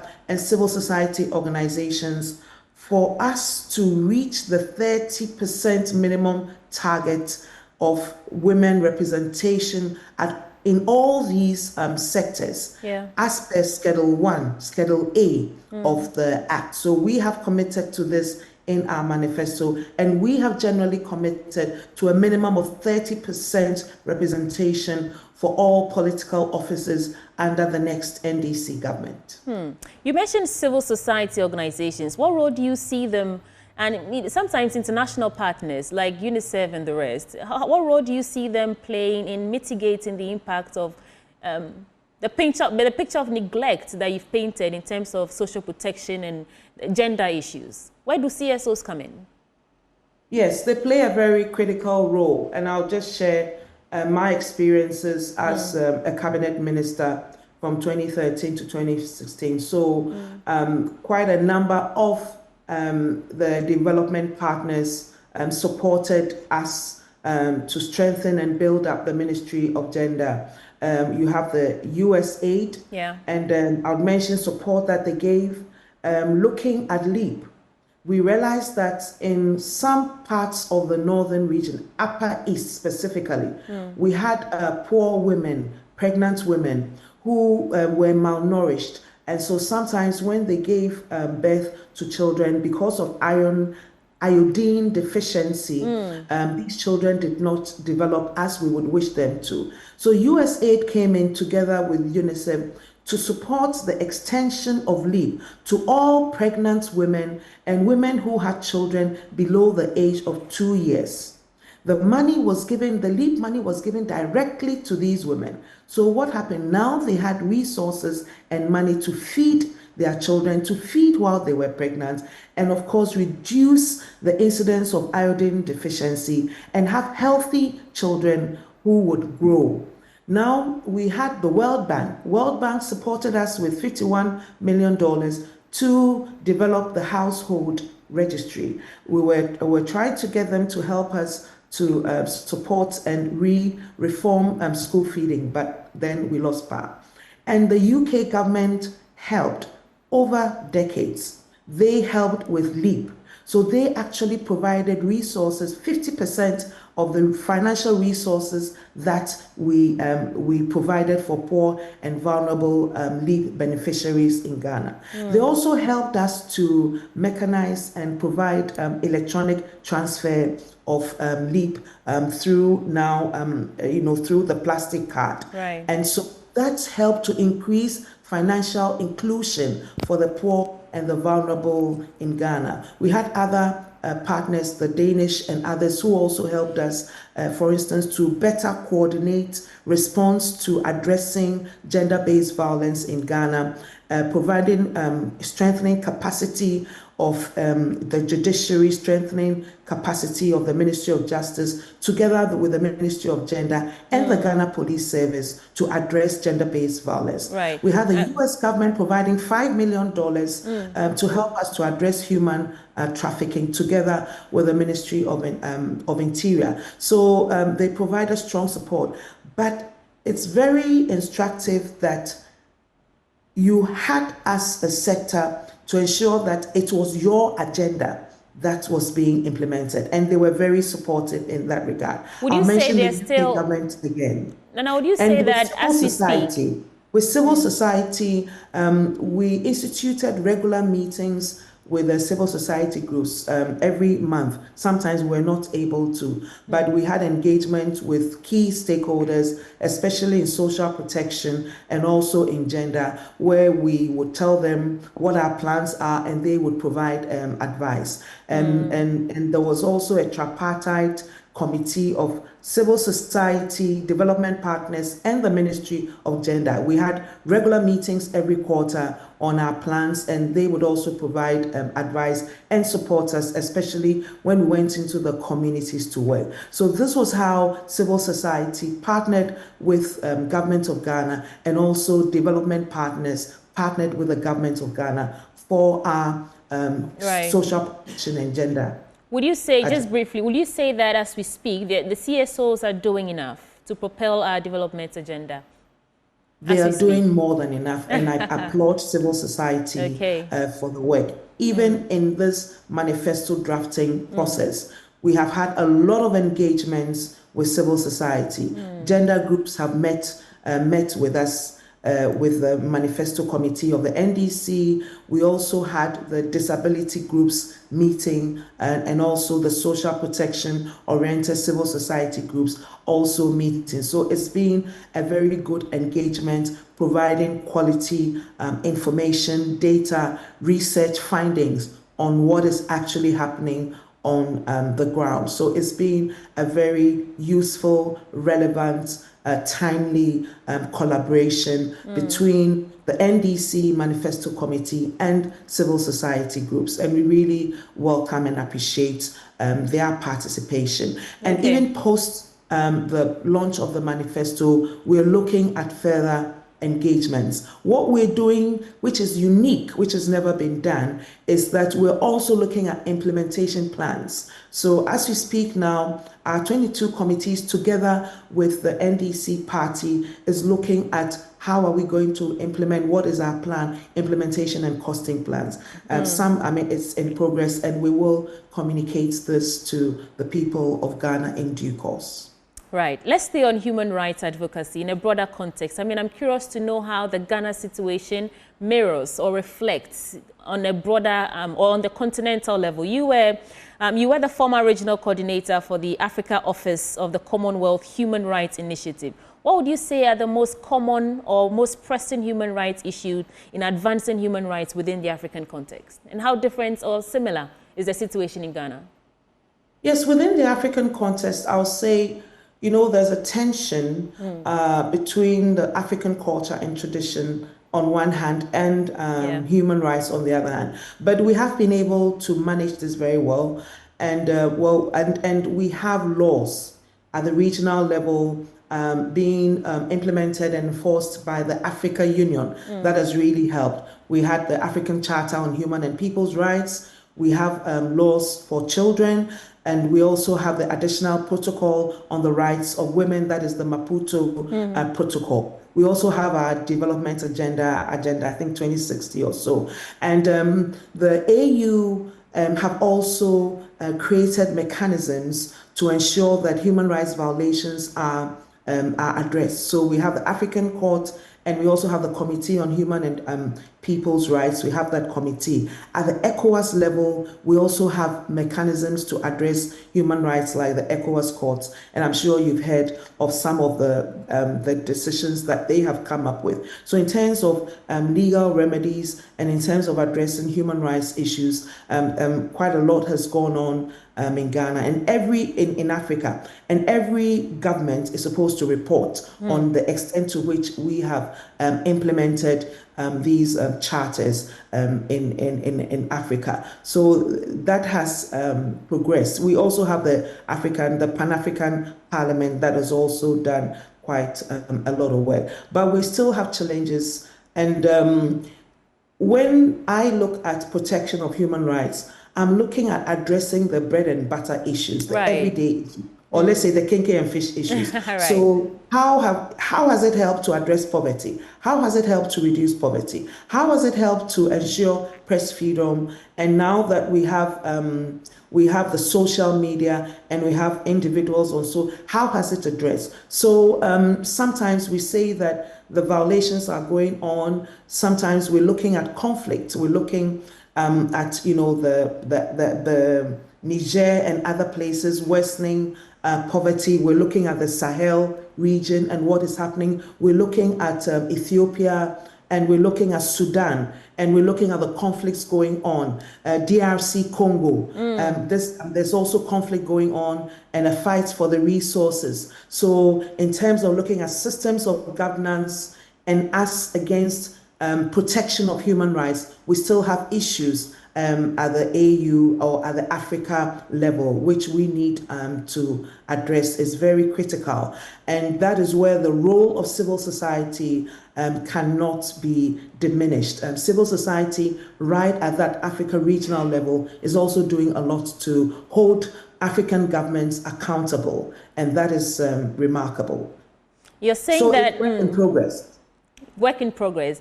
And I mean, you've painted a picture of a very pivotal intersection between economic policies and social protection, right? Because it's like an all-encompassing situation. If the economy is flourishing, social protection issues will be addressed. So where are we failing in Ghana? Where are we failing in that intersection? Where we're failing critically in Ghana now is the politicization and the lack of priority, and the lack of vision of the NPP government in addressing the economic mess in which we are. Junk status, we have not been able to honor our debt obligations. Food inflation is shooting through the roof. I was trying to buy some local rice in Idra. I have one of my colleagues in Idra. I said, I want local rice. I said, it's 2,000. A bag of Gary, he says it's 600. This is Kwame Jr. He says it's 600. And food inflation is a huge issue. I was in a shaman on 1st of July for a program with the aged, and there was one 82-year-old woman who said she's been able to educate her 3 sons. They have finished university, they are unemployed, and sometimes she drinks water and sleeps because she's not able to provide food for herself. So these are the challenges, and the role of the government is to provide a safety net and to address some of these issues, and it is not happening. Why is it not happening? We have so much money that has come into Ghana, but unfortunately, poverty has actually shot through the roof, and we are not able to help the people of Ghana, especially the poor people of Ghana. And that is very regrettable. Let's talk about women in power and politics. What do you think is the most challenging barrier to women flourishing in politics? And you don't have to limit to the Ghana context, but all over the world, we know that there are fewer women in politics than the men. What do you think is the most pivotal issue there? Is it that men have a more, they have a stronger bandwidth to accommodate the insults and all the other things that politics or the politicking part of the game comes with, and women just don't want to deal with it? What's your assessment of what's happening there? Well, it's the rough and tumble of politics. I mean, like looking at Ghana, when you hold yourself out to participate in politics at that level. It could be the unit committee level, it could be the district assembly level, it could be parliament or within the political structures. You are exposing yourself, like you said, to abuse and denigration, and quickly they'll look at your sex life and all that. But we must know that we have to be resilient. And as women, we have what it takes to partner with men to ensure that Ghana is on the right path and trajectory for progress. And if it is really the middle income status, the middle income status that we want, we don't have a choice, irrespective of the insults, irrespective of the denigration. We move and focus and partner with men to lead and to provide the solutions that will help the people of Ghana live meaningful lives, get a job, and put 3 meals on the table. And at the same time, we know that we will get government, we will get civil society, we will get traditional leaders to support in addressing the obstacles that prevent women from optimizing their talents, their resources, their strengths, and bringing onto the table of development in Ghana their skill set. Right. We have to ensure as women that notwithstanding all these challenges, we forge ahead. One key factor is also education. One key factor is education, and that is being addressed, but we need to do a lot more.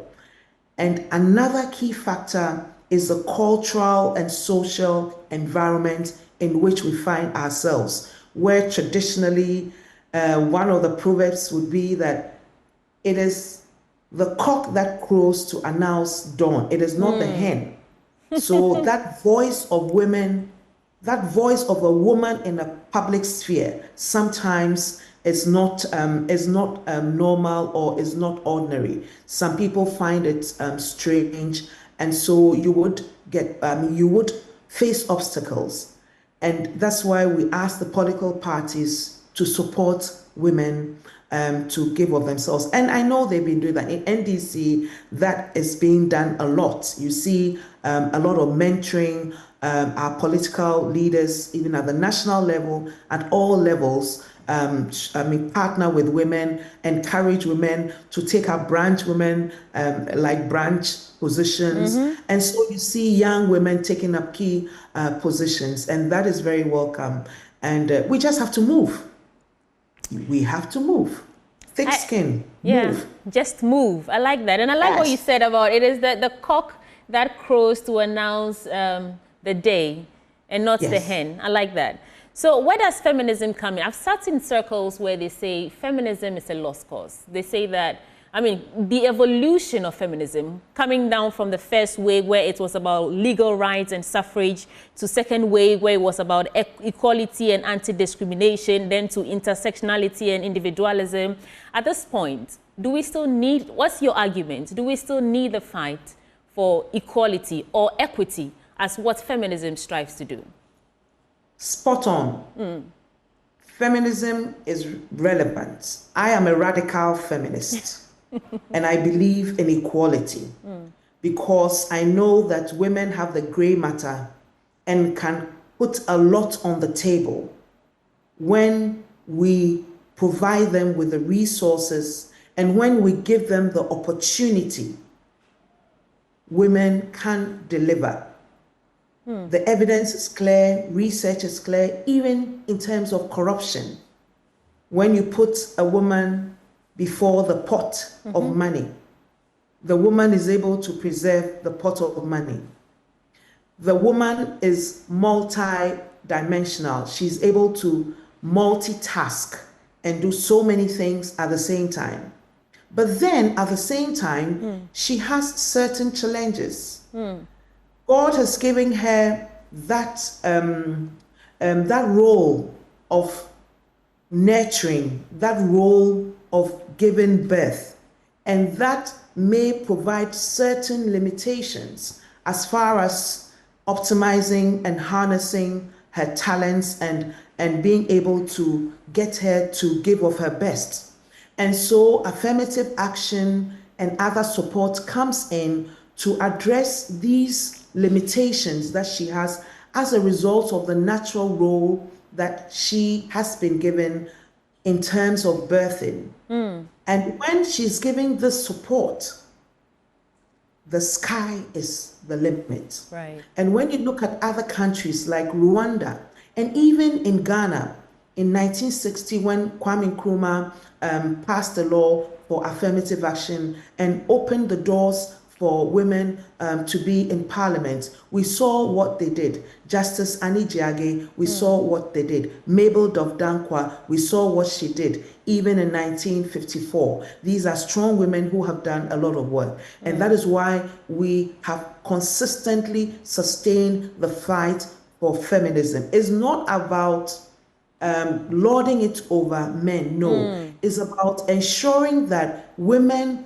are able to also of themselves come up and provide and harness their energies to partner with men to push Ghana forward in the right direction. So it's actually providing women with those opportunities and creating that enabling environment for women and hitting hard at the gender norms that prevents women from optimizing their talents and from optimizing the resources, their experience, and also the skill set that they would need to support in developing our country and even in developing ourselves. I mean, individually, yes. And I'm curious, we should be wrapping up, but I'm curious to know how you do it. How do you balance the commitments to human rights and all the work you do, even in politics, and the demands on you as a woman, as a mother, as, you know, just being feminine? How do you balance that?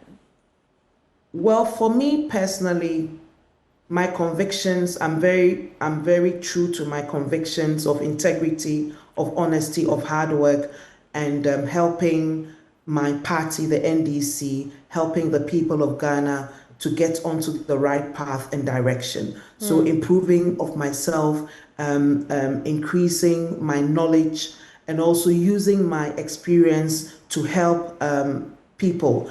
My convictions are very clear and true, and I'm focused, and I reach out and get the necessary support and work with a team.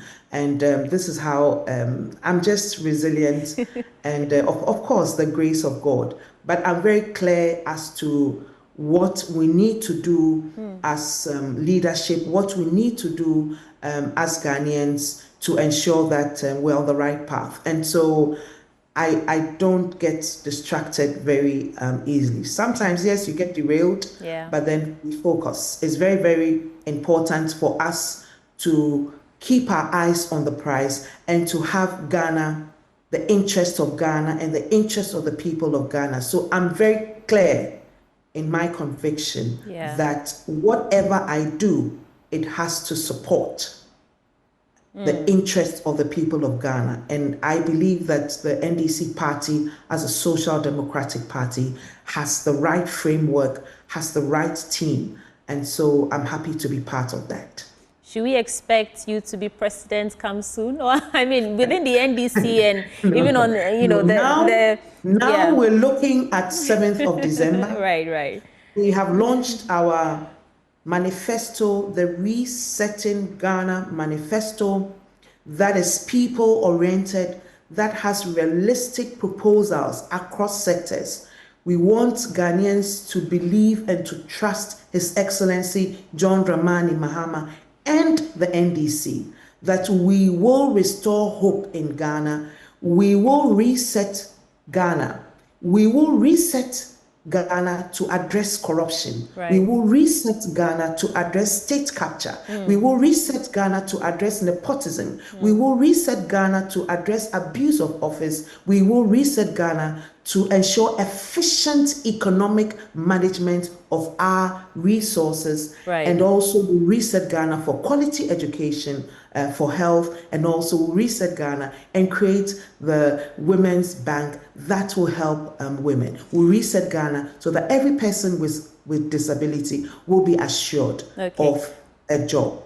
I'm still curious to know what the next phase of your career is. I mean, both within the NDC and in your broader advocacy work. Should we expect that you'll be part of the 60 ministers that the former president is promising that he'll run his government with? I'm sure I'll be part of the NDC agenda to reset Ghana. That I am sure, very sure. Okay. Thank you so much for joining us for this conversation. What would be your final words to those watching us right now? Well, my final word is that 7th of December 2024, the people of Ghana, it's a very critical day where every single voter in Ghana, please reflect on the path you want Ghana to take. The path of restoration, the path of re-independence, the path of prosperity, the path of jobs. And in John Dramani Mahama, we have a nation builder who will restore hope and who will rebuild Ghana by resetting Ghana. So vote for John Dramani Mahama and the NDC on the 7th of December, 2024. And I shout out to the people of Adenta and everybody else. And thank you very much for this opportunity. Thank you so much. Each and everybody campaign. Thank you. Thank you, Nana Oye Bampoe, a human rights lawyer and the First Minister for Gender, Children and Social Protection, the Secretary for the NDC Manifesto Committee for 2020 and 2024. It's been an insightful conversation. I wish you the very best of the day. Thank you. Right, and that ends AM Exclusive on the AM show. But coming up next, Joy News and an amalgam of professional bodies is organizing a public speaking event on the theme Transformed Individuals, Transforming the World, a challenge for the religious community in Ghana. The speakers are Dr. Philip Engman, Dr. Mrs. Yvonne Yirinchura Isaku, Ambassador Umar Sanda Ahmed, and the main speaker is Reverend Dr. Joseph Kofi Entry. The moderator is Philip Osei-Bonsu. He's host Ekosi Sain on Asempa FM. And this is coming off on 17th of September, 2024. It starts at 6:30 p.m. at the British Council Hall. And so for more information, please contact us 0244-220-427. And this event is powered by Joy News and Joy FM. When we come back, I'll tell you a bit more about the shirt I'm wearing. I'll be right back.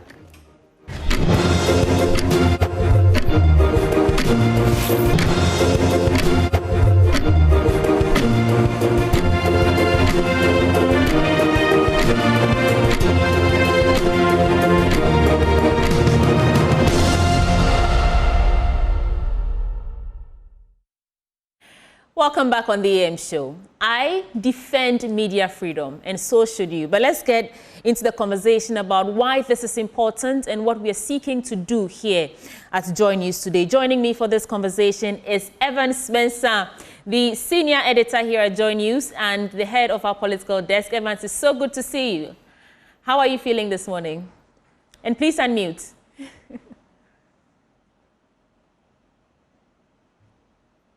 Evans, you're still muted.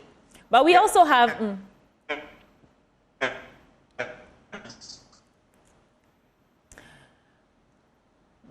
Okay, Evans, we also have the former GJA president with us, Afel Moni, to also give us some insight. But let me start with you, Evans. Really, why is this significant, this national media freedom dialogue? Why is it important?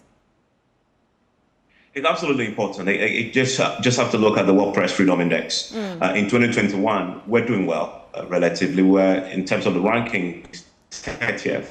And then fast forward to 2023, we're talking about 62nd. So we've dropped significantly. And 32nd places, right down the ladder when it comes to the ranking. So that isn't good. And then you consider, in addition to that, that the School of Communication Studies research recently talked about the fact that up to 40% of journalists have said that in a survey that they've suffered one form of abuse or assault in the line of work. Myself, I've been a victim of that, where I was horsewhipped because I was covering a protest back in the day. And recently, we've seen a lot of that. And the challenge, though, is as you approach elections, these sort of cases, the assault cases, the abuse cases, increase exponentially because of the tensions that we see around the political climate and the coverage. We're sending our journalists across the country, nooks and crannies, constituencies, covering this, and they are exposed to grave dangers. That shouldn't be the case. I mean, you simply go into your office, and we really want the public to get involved and to create awareness. This morning, many of our audience is watching us today, either watching us in their offices, from the safety of their offices. It's our job to be out there. When we go out, that is where we work. That, in essence, is our office. And so that shouldn't be reason to be abused. As we always say, journalism isn't a crime. And that's why this has become essential. It's showing in our press freedom rankings. It's showing in the quality of our democracy. And you see the CDD work talking about how, in terms of people's perception of how effective democracy is winning. All these add up, and we need to do something about this. And that is why, in partnership with CDD and our other international partners, we put this together. Right. Evans, I'll come back to you on the details of what to expect today. But let me go to Afel Moni. Such a significant drop, Mr. Moni. What do you think accounts for it? This significant drop from 30 all the way to 62 in 2 years. What happened there? It's all because of the disdain and disrespect shown to journalists. We all understand that journalists is not cash rich, but risk-prone profession. And we also do understand that our elections are characterized by do or die imperatives. But all this do not justify attacks on journalists by opposition who are hell-bent on winning political power. We have a classic case involving Pius Queenie. Pius Queenie was shot at during the 2020 elections, and Pius has undergone 4 surgeries, 3 at Rich Hospital and 1 at Kolebu. Pius needs about $30,000 to undergo further surgery abroad. Money is a problem. But his case is a reminder to political actors, to politicians and their supporters that it is wickedness of the highest order for anyone to target journalists instead of focusing on winning the elections by fair means. The case was sent to circuit court and for almost 4 years, the case has been dragging. And the alleged perpetrator of that brutality of epic proportions is the bodyguard of Lord Comey of Jubilee House fame. We need to join forces, not only to condemn, but also ensure that justice is done in this case. And this also serves as a reminder to all those who are fighting for power in this election. Never again should they target journalists in their fight for power. Never, because the consequences are dire. Any brutality does not only affect, instill fear in journalists. Fear is the highest form of censorship. Right. Fear. Once you are shackled by fear, then you don't have the freedom, you don't have the courage to undertake your professional duties as a journalist. So our consistent drop on the World Press Freedom League table should serve as a constant reminder, should serve as a wake-up call for all those who have stakes in the media to join forces to fight the enemies of press freedom. You talk about joining forces. So finally, before I go back to Evans Smith, I want you to situate the significance of this conversation, this national dialogue that we are going to have, and how it propels our development agenda. Let me sprinkle a good act of commendation on multimedia for organizing this program. And in terms of timeliness, it's spot on because we all know that the countdown has begun, and politicians will increase their drive for winning political power. But they should never be negligent of the need to secure the safety of all journalists, because democracy it is ingrained in theory and rooted in practice that democracy is impossible without the media. So if we are touted, Ghana is touted as a beacon of democratic accomplishment in Africa, it's because the media have brought it this far.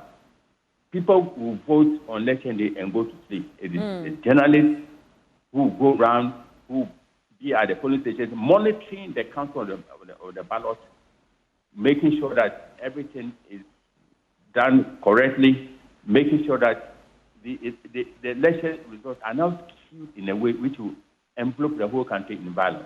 Right. So journalists, we've not been rewarded for the effort to put in and the sacrifices we make to sustain our democracy. So we thank multimedia, Joy FM in particular, for highlighting the need for all of us to sharpen our focus on the safety of journalists as we head towards election 2024. Thank you so much, Afelmoni. That's GJ, former president. Thank you. Evan, so what should we expect, when and where?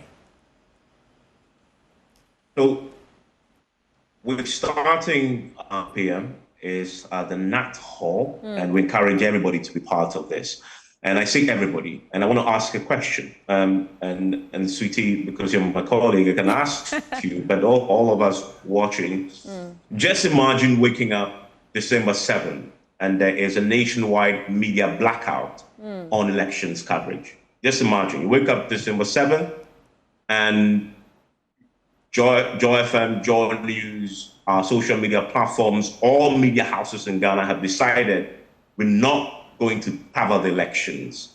There's no newspaper, onlines have been shut down, media, the broadcasting channels off the air, television channels off the air. Just imagine that scenario for a second. Complete chaos and panic. Yeah. Yes, absolutely. It sounds apocalyptic. That is why you need to join this campaign. You know, people defend media free, you're wearing it in your T-shirt there. And they say, oh, I mean, yeah, these journalists, again, they're always asking for us to protect them and to safeguard them. But think about that for a second. And you hear the partners in this whole objective of securing our elections say they want an outcome that will deliver a free, fair, and transparent elections. But I submit that you cannot have a free, fair, and certainly not a peaceful elections if the process isn't transparent.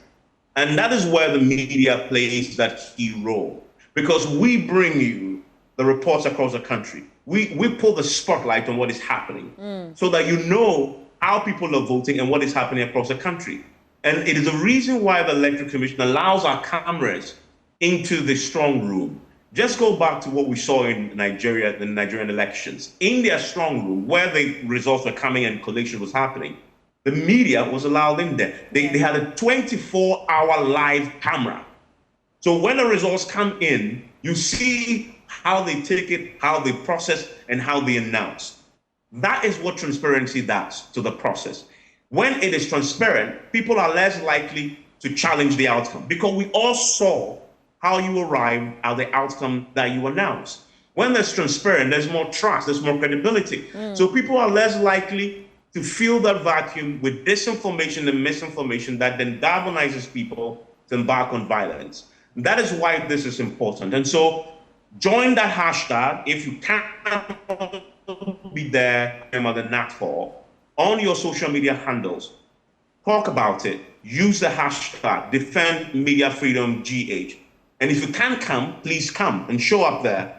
And of course, this is a lot of the people we're expecting are invited, but you can play your role in no small measure. Yeah. We're expecting the IGP, and who will be delivering an address to us, because as you know, we cannot have an elections and the media cannot operate if the space is not safe for us. And the police, they are the lead agency in securing the process. And so he will be there himself. We were there to meet him on Monday. It was a very fruitful conversation, and he had some advice for us and make some commitments. We expect him to be there today, and he will be there. Right. We're going to have the National Media Commission at the very highest level. The head of the institution, George Sapon, will be there to speak to us, and he's on the panel. The GJA is represented, the Media Foundation is represented, the government, the information ministry is represented. We have the members of the diplomatic corps represented. The Electoral Commission itself is also represented, and you will be there too, because it's really about the ordinary person on the street, the public. And because the people who may accost me on the day when I'm doing my job will be an ordinary member of the public who maybe believes he's supporting NDC or MPP and doing that in their name. If we create the awareness enough, hopefully they get the message. And that is why, in fact, next month, our account platforms, Adom TV and Adom Radio, will be part of this process too, so that we can get a bit more people involved in this. And they will be in Kumasi. And we want to say a big thank you to CDD, who have made this possible with them. Thank you so much, Evans Spencer. We'll elaborate on the conversations further at 4 p.m. at the Nat Hall. Remember, he said if you cannot join us in person, you can follow the hashtag or join the hashtag Defend Media Freedom GH. Thank you so much, Evans. Right, and that's how we're wrapping up for this belt of conversation. But right before I go, the owners of the following companies should contact the general manager of Sales and Customer Service at the Multimedia Group by Wednesday, September 4th, 2024, in connection with their credit businesses on the group's platform. The companies are Slade Industries, Ghana Buy Investment, Modern Initiative Broadcasting Limited, Gilly Gold Pharmaceuticals, Liberty Industries, Wadis Entertainment, High Links Communication Limited, Edwin's Consult. Please do well to contact the general manager at Multimedia for that important engagement. There's still more coming your way on the AM show. I'll be right back.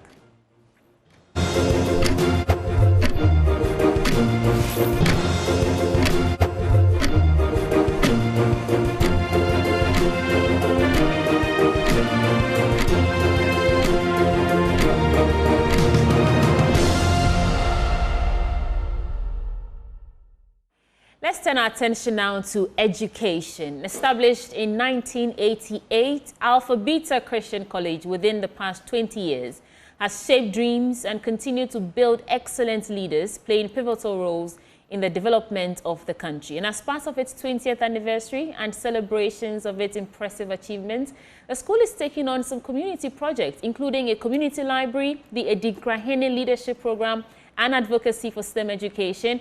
Joining me to shed more light on this, to let us understand what it's all about, is Dr.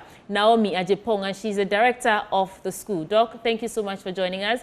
We also have Emmanuel Imbasi, the marketing coordinator for the school. Thank you for joining us this morning. Thank you for having me. Let me start with you, Doc. Tell us the Alpha Beta story within the past 20 or even 30-something years, and the challenges, resilience, and achievements of the school so far. Sure. Thank you so much for having me, and good morning to your listeners as well. As I mentioned, Alpha Beta has been around for 36 years this year.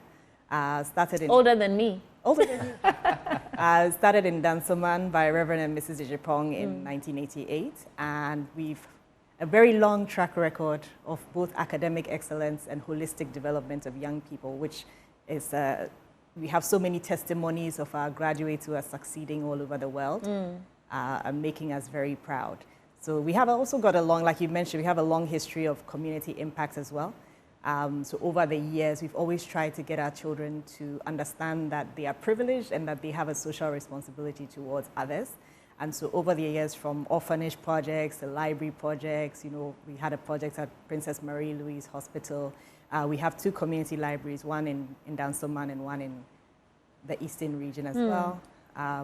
But we've had, a variety of projects, and as part of, you mentioned the Idinkrahene Leadership Program. Let's discuss that, and then maybe we can focus on the initiatives that Alpha Beta has been doing so far. Let's talk about that, yeah. So the Idinkrahene Leadership Program, we started 10 years ago. Okay. Our vision as a school is to raise leaders who will be part of the solution to Africa's developmental challenges. That's our school vision. And 10 years ago, we really wanted to make sure that we're being intentional about raising leaders who have the values, the skills, the knowledge that they need to lead successfully, not just to lead successfully, but to be ethical and resilient leaders as well. We all know how much this part of the world needs that. So what happens in our secondary department, the students do a co-curricular. So they do the British curriculum for their academics, and they also do the Idinkrahene Leadership Program. So students will finish the Idinkrahene Leadership Program basically provides growth opportunities for them to build their soft skills, to build their experience.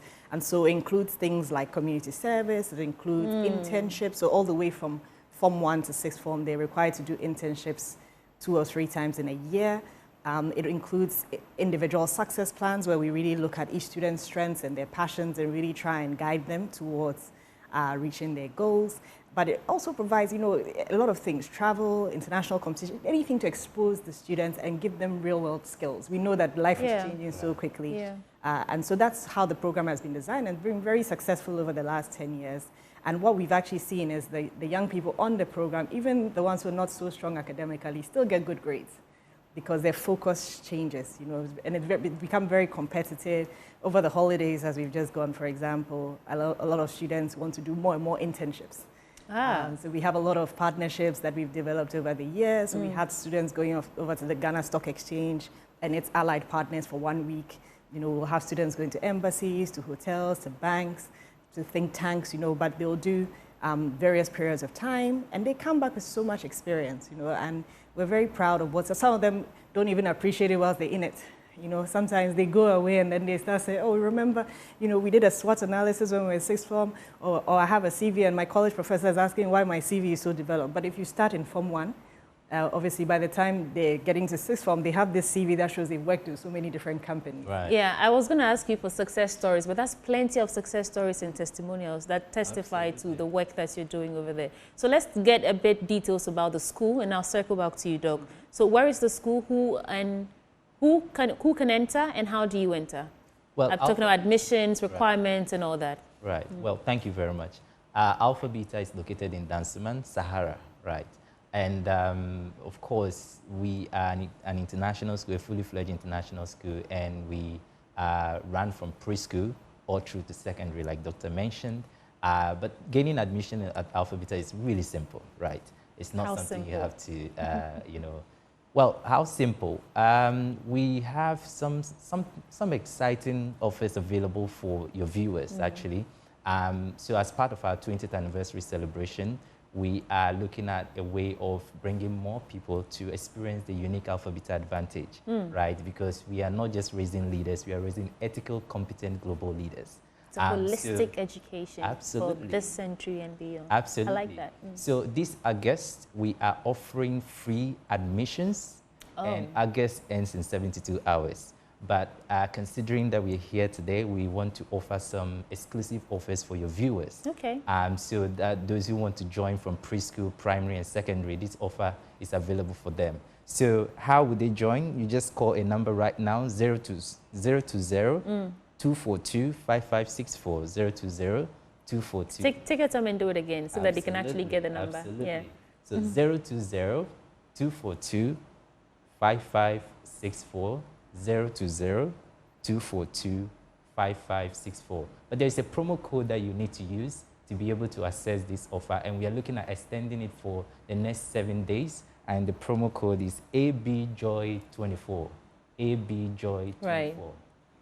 Thank you so much. And Doc, I mean, in wrapping up, what is that unique selling proposition? I mean, we've talked about the initiatives and the skills that they're acquiring, the internship opportunities, but what is that unique selling proposition that parents should rush for to come to Alpha Beta so they don't miss out on this holistic education that you're giving students?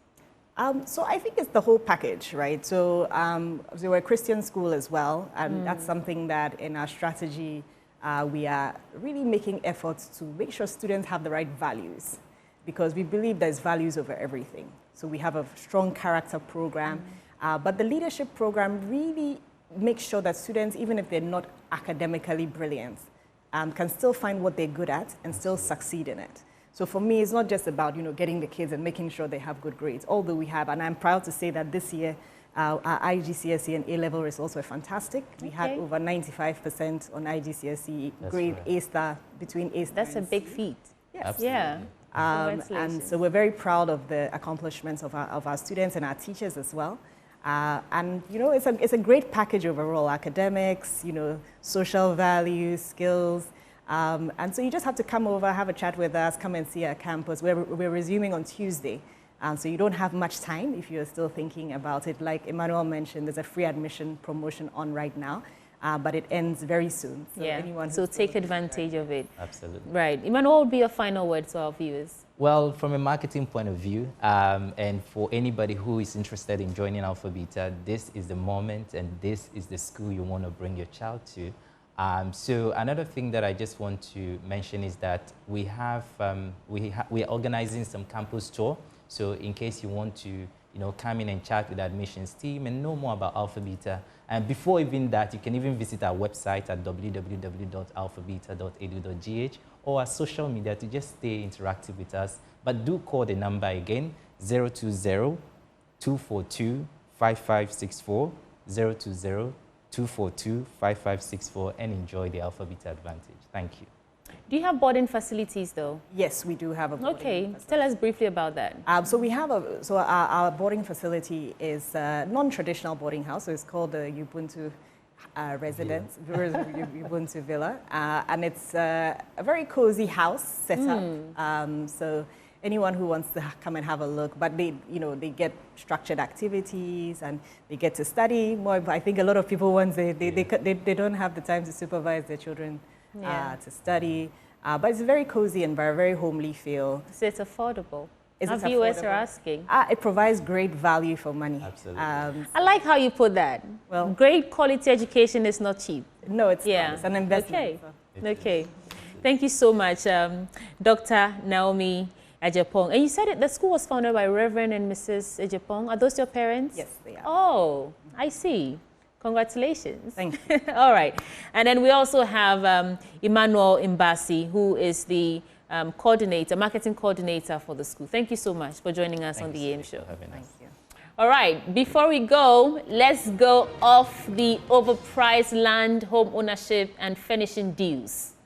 Get you the best deals for all your housing needs at one place. Visit the EcoBank Joy News Mini Fair at the Good Park near Accra Mall from 13th September to 15th September 2024. The fair is open from 8 a.m. to 8 p.m. daily, and admission is absolutely free. Be there to engage with various stakeholders, find out how you can get a house and make it a home, and everything really about housing value chain for your home ownership needs. Don't miss it. It's the EcoBank Joy News Habitat Fair. Get a house, make it a home. We'll be right back.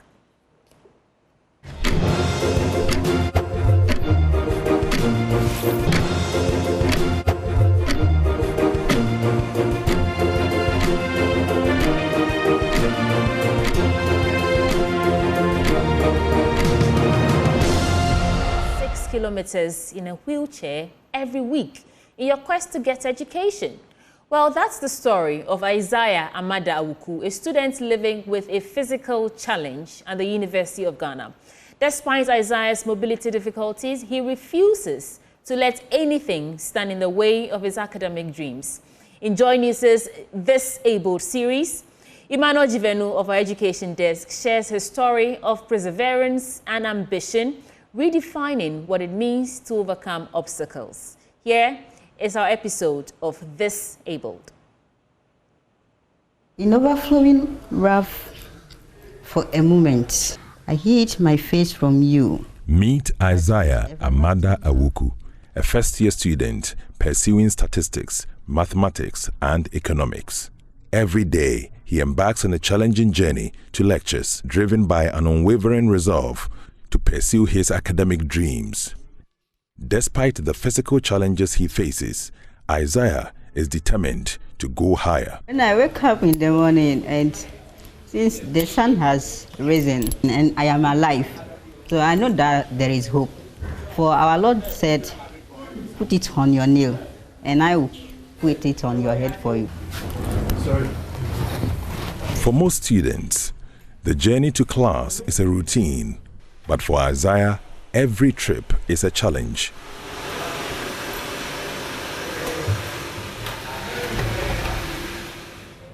He wheels himself over a kilometer to reach the mathematics department,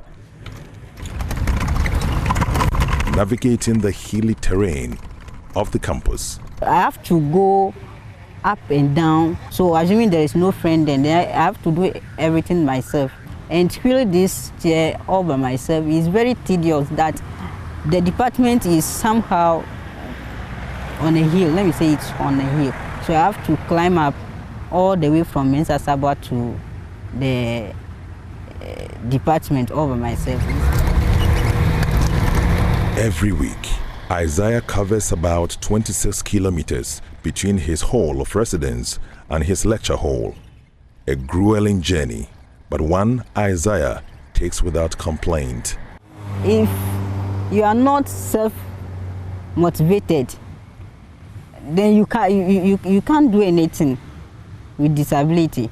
At times I feel like, so what am I here for? I'm determined. I know for sure when I'm able to put in my possible best effort, then God will help me. Despite the difficulty of his daily commute, Isaiah's commitment to his studies never wavers. He dreams of becoming a statistician, a goal he is pursuing with relentless focus. I didn't look down upon myself that I'm physically challenged, so I can't make it in life. I always look into the future, and I see myself. So I even made my decision. My colleagues call me professor, because I know when I persevere, I'm going to make it in life. I'm going to make it in life. Disability cannot be a barrier to maybe my bright future. Isaiah is driven by a passion to help his country develop, and nothing can stand in his way. 12 lectures a week, for which most of them are at the maths department, and I have to cover about 1.1 kilometer each. So in all, in and out for the whole week is about 26 kilometers. And covering this distance every week, at times I feel pain most times at my chest. After covering the distance, then I have to sleep for some times before I will be able to do something. So you can see, maybe after lectures, the time I have to use to study or revise, then I have to use that time to regain energy for maybe another lecture. Because of this, I don't have enough time to study, which is having negative impact on my performance. If I have electronic wheelchair that I don't have to use maybe my manual power to wheel it, then I think it will help. The last time I asked about the price of the electronic wheelchair is the lowest you can get is 15,000. My parents cannot afford this because it's expensive. And not alone it's expensive. My parents, actually, they don't look after only me. We are many. And because of their understanding of education, they want all of us to go to school. For Isaiah, the pursuit of knowledge is not just a personal goal. It's a mission to rise above challenges and inspire others. Since basic school, my friends come to me to help them with mathematics questions, and anytime they come, you see, it's not that I'm going to teach them for teaching's sake. I'm also going to learn something new. In the future, I want to become a renowned statistician, that I can work with the government to the Ghana Statistical Service, not only for Ghana but a professor in statistics, I can maybe do other things outside the country. But mostly, my passion is to help my country develop. Isaiah Amada Awuku's academic journey is a demonstration of resilience, faith, and an unshakable belief that no obstacle is too great to overcome. He's a living proof that disability is not a barrier, but a challenge to be met with grit and grace. Emmanuel Juvenus report for Joy News. Yes. Yo, what's up?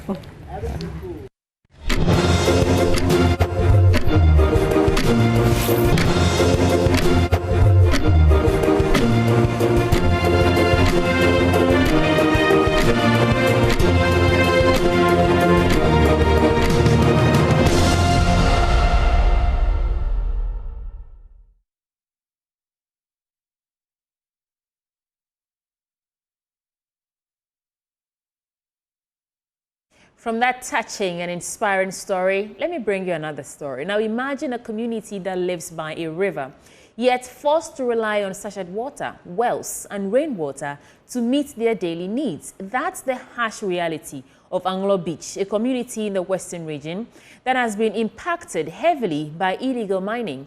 In our latest Hotline documentary titled Poisoned Rivers, Features editor Richard Kojonyako travels to communities that are bearing the brunt as a result of the Galamsey activities. Here are excerpts of the documentary. In the Anglo Beach community, polytanks stand like silent guards, collecting precious rainwater to sustain the residents. These tanks, along with a scattering of wells, are the lifelines for households, providing water for daily chores in a place where every drop is cherished. Despite the increasing cost of the sachet water, the community is forced to rely on it for drinking, a costly and unsustainable practice. Those days, our mothers used to fetch it to wash their dishes, their clothes, for bathing, but these days it's very difficult for them to even fetch the water. You can testify it because it's very dirty. Daniel Fiase is appalled about the lack of action to deal with the menace of illegal mining that is wiping out their livelihoods. For now, what we have adopted is to get a community well, so that one will help us, because relying on this water is not 100%. So we are no more relying on this water. You live by the river, but you are not... relying on it. Do they still fish in this? The fish, they are doing it, but it's not like those days. In this river? Yes, because since the water is very dirty and a lot of chemicals, it is also affecting the life of the fishes in the water, or the aquatic organisms in the water.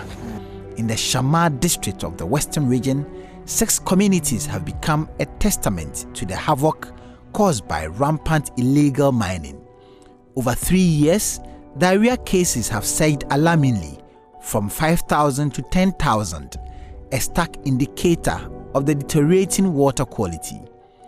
Communities relying on contaminated water sources are at risk of waterborne diseases. The long-term exposure to heavy metals, according to scientists, can lead to chronic health conditions, including neurological and kidney problems. Anytime you mine gold, the soil, God created the world in such a way that once everything is locked up, we don't have problem. But once you disturb the soil and you pick the gold comes with arsenopyrite rocks. So once you pick the gold and take out the gold from it, the others are there to cause havoc. Those of us who find ourselves around this place, we are directly affected because we get our water from the Pra River. And today, the Pra River has become a mining hub. A whole factory of mining gold is at the Pra River. So we are directly affected. Even though all the water bodies that have been abstracted by Ghana Water Company are affected, we are the most affected. Look at the color of the Pra River. It's no longer a river, it's become a mud, more or less, with all these heavy metals and the mercury. And so it becomes a problem if we want to use it directly. But even the sachet water, we don't know how they are backed. Whether it's the same tap water that they go to hide somewhere. Everything is possible in Ghana.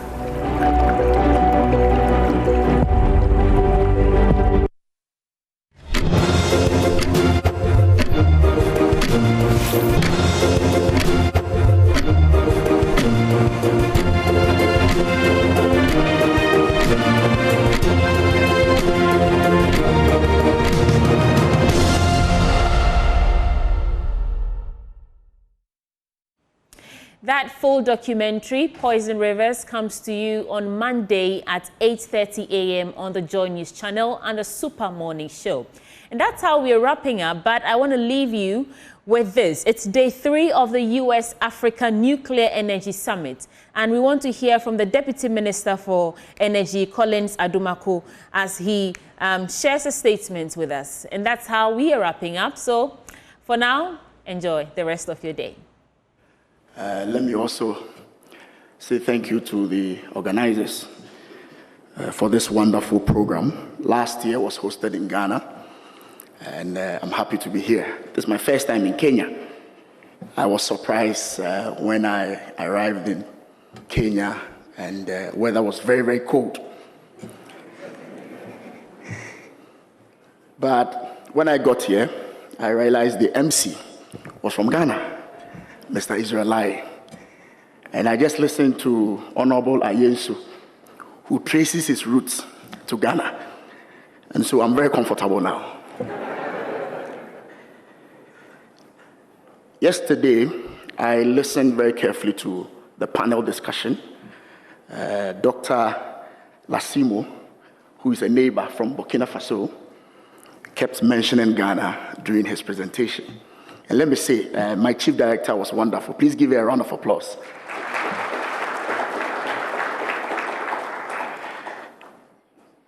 Deputy Prime Minister of Tanzania, ministers, colleague ministers of states, I bring you greetings from the Ministry of Energy of the Republic of Ghana. And Ghana is pleased to be part of the second United States of America African Nuclear Energy Summit, Nairobi, Kenya. Today, we will be witnessing the advancement of the nuclear energy cooperation between the United States of America and the Republic of Ghana through the signing of this cooperation agreement between Nuclear Power Ghana and the Reconum Technology Group. Ladies and gentlemen, energy is the heartbeat of every economy, and it's important that the African continent has enough of it to support economic and social development and to enhance the welfare of its citizenry. Since 2005, Ghana has taken careful steps in the quest to include nuclear power in our energy mix as a pathway of Ghana's energy transition. On 13 September 2023, U.S. Principal Deputy Assistant Secretary of State for International Security and Non-Proliferation, and Ganza, joined Ghanaian counterparts to announce further U.S. support for establishing Ghana as a small modular nuclear reactor regional training hub and center of excellence for the sub-Saharan African region. The production of adequate electrical power through clean base load technology, such as nuclear, will serve as a strong backbone for the West African power pool. Hence, the introduction of Nuclear Power Ghana is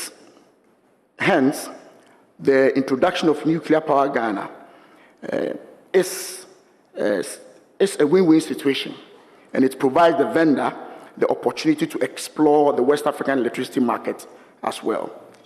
Signing of this cooperation agreement between Nuclear Power Ghana and Reconum Technology for the adoption of new-scale nuclear technology in an industrial enclave is a milestone achievement on Ghana-US cooperation for the peaceful use of atomic energy. Long live the fruitful cooperation between Ghana and the United States of America. I thank you very much.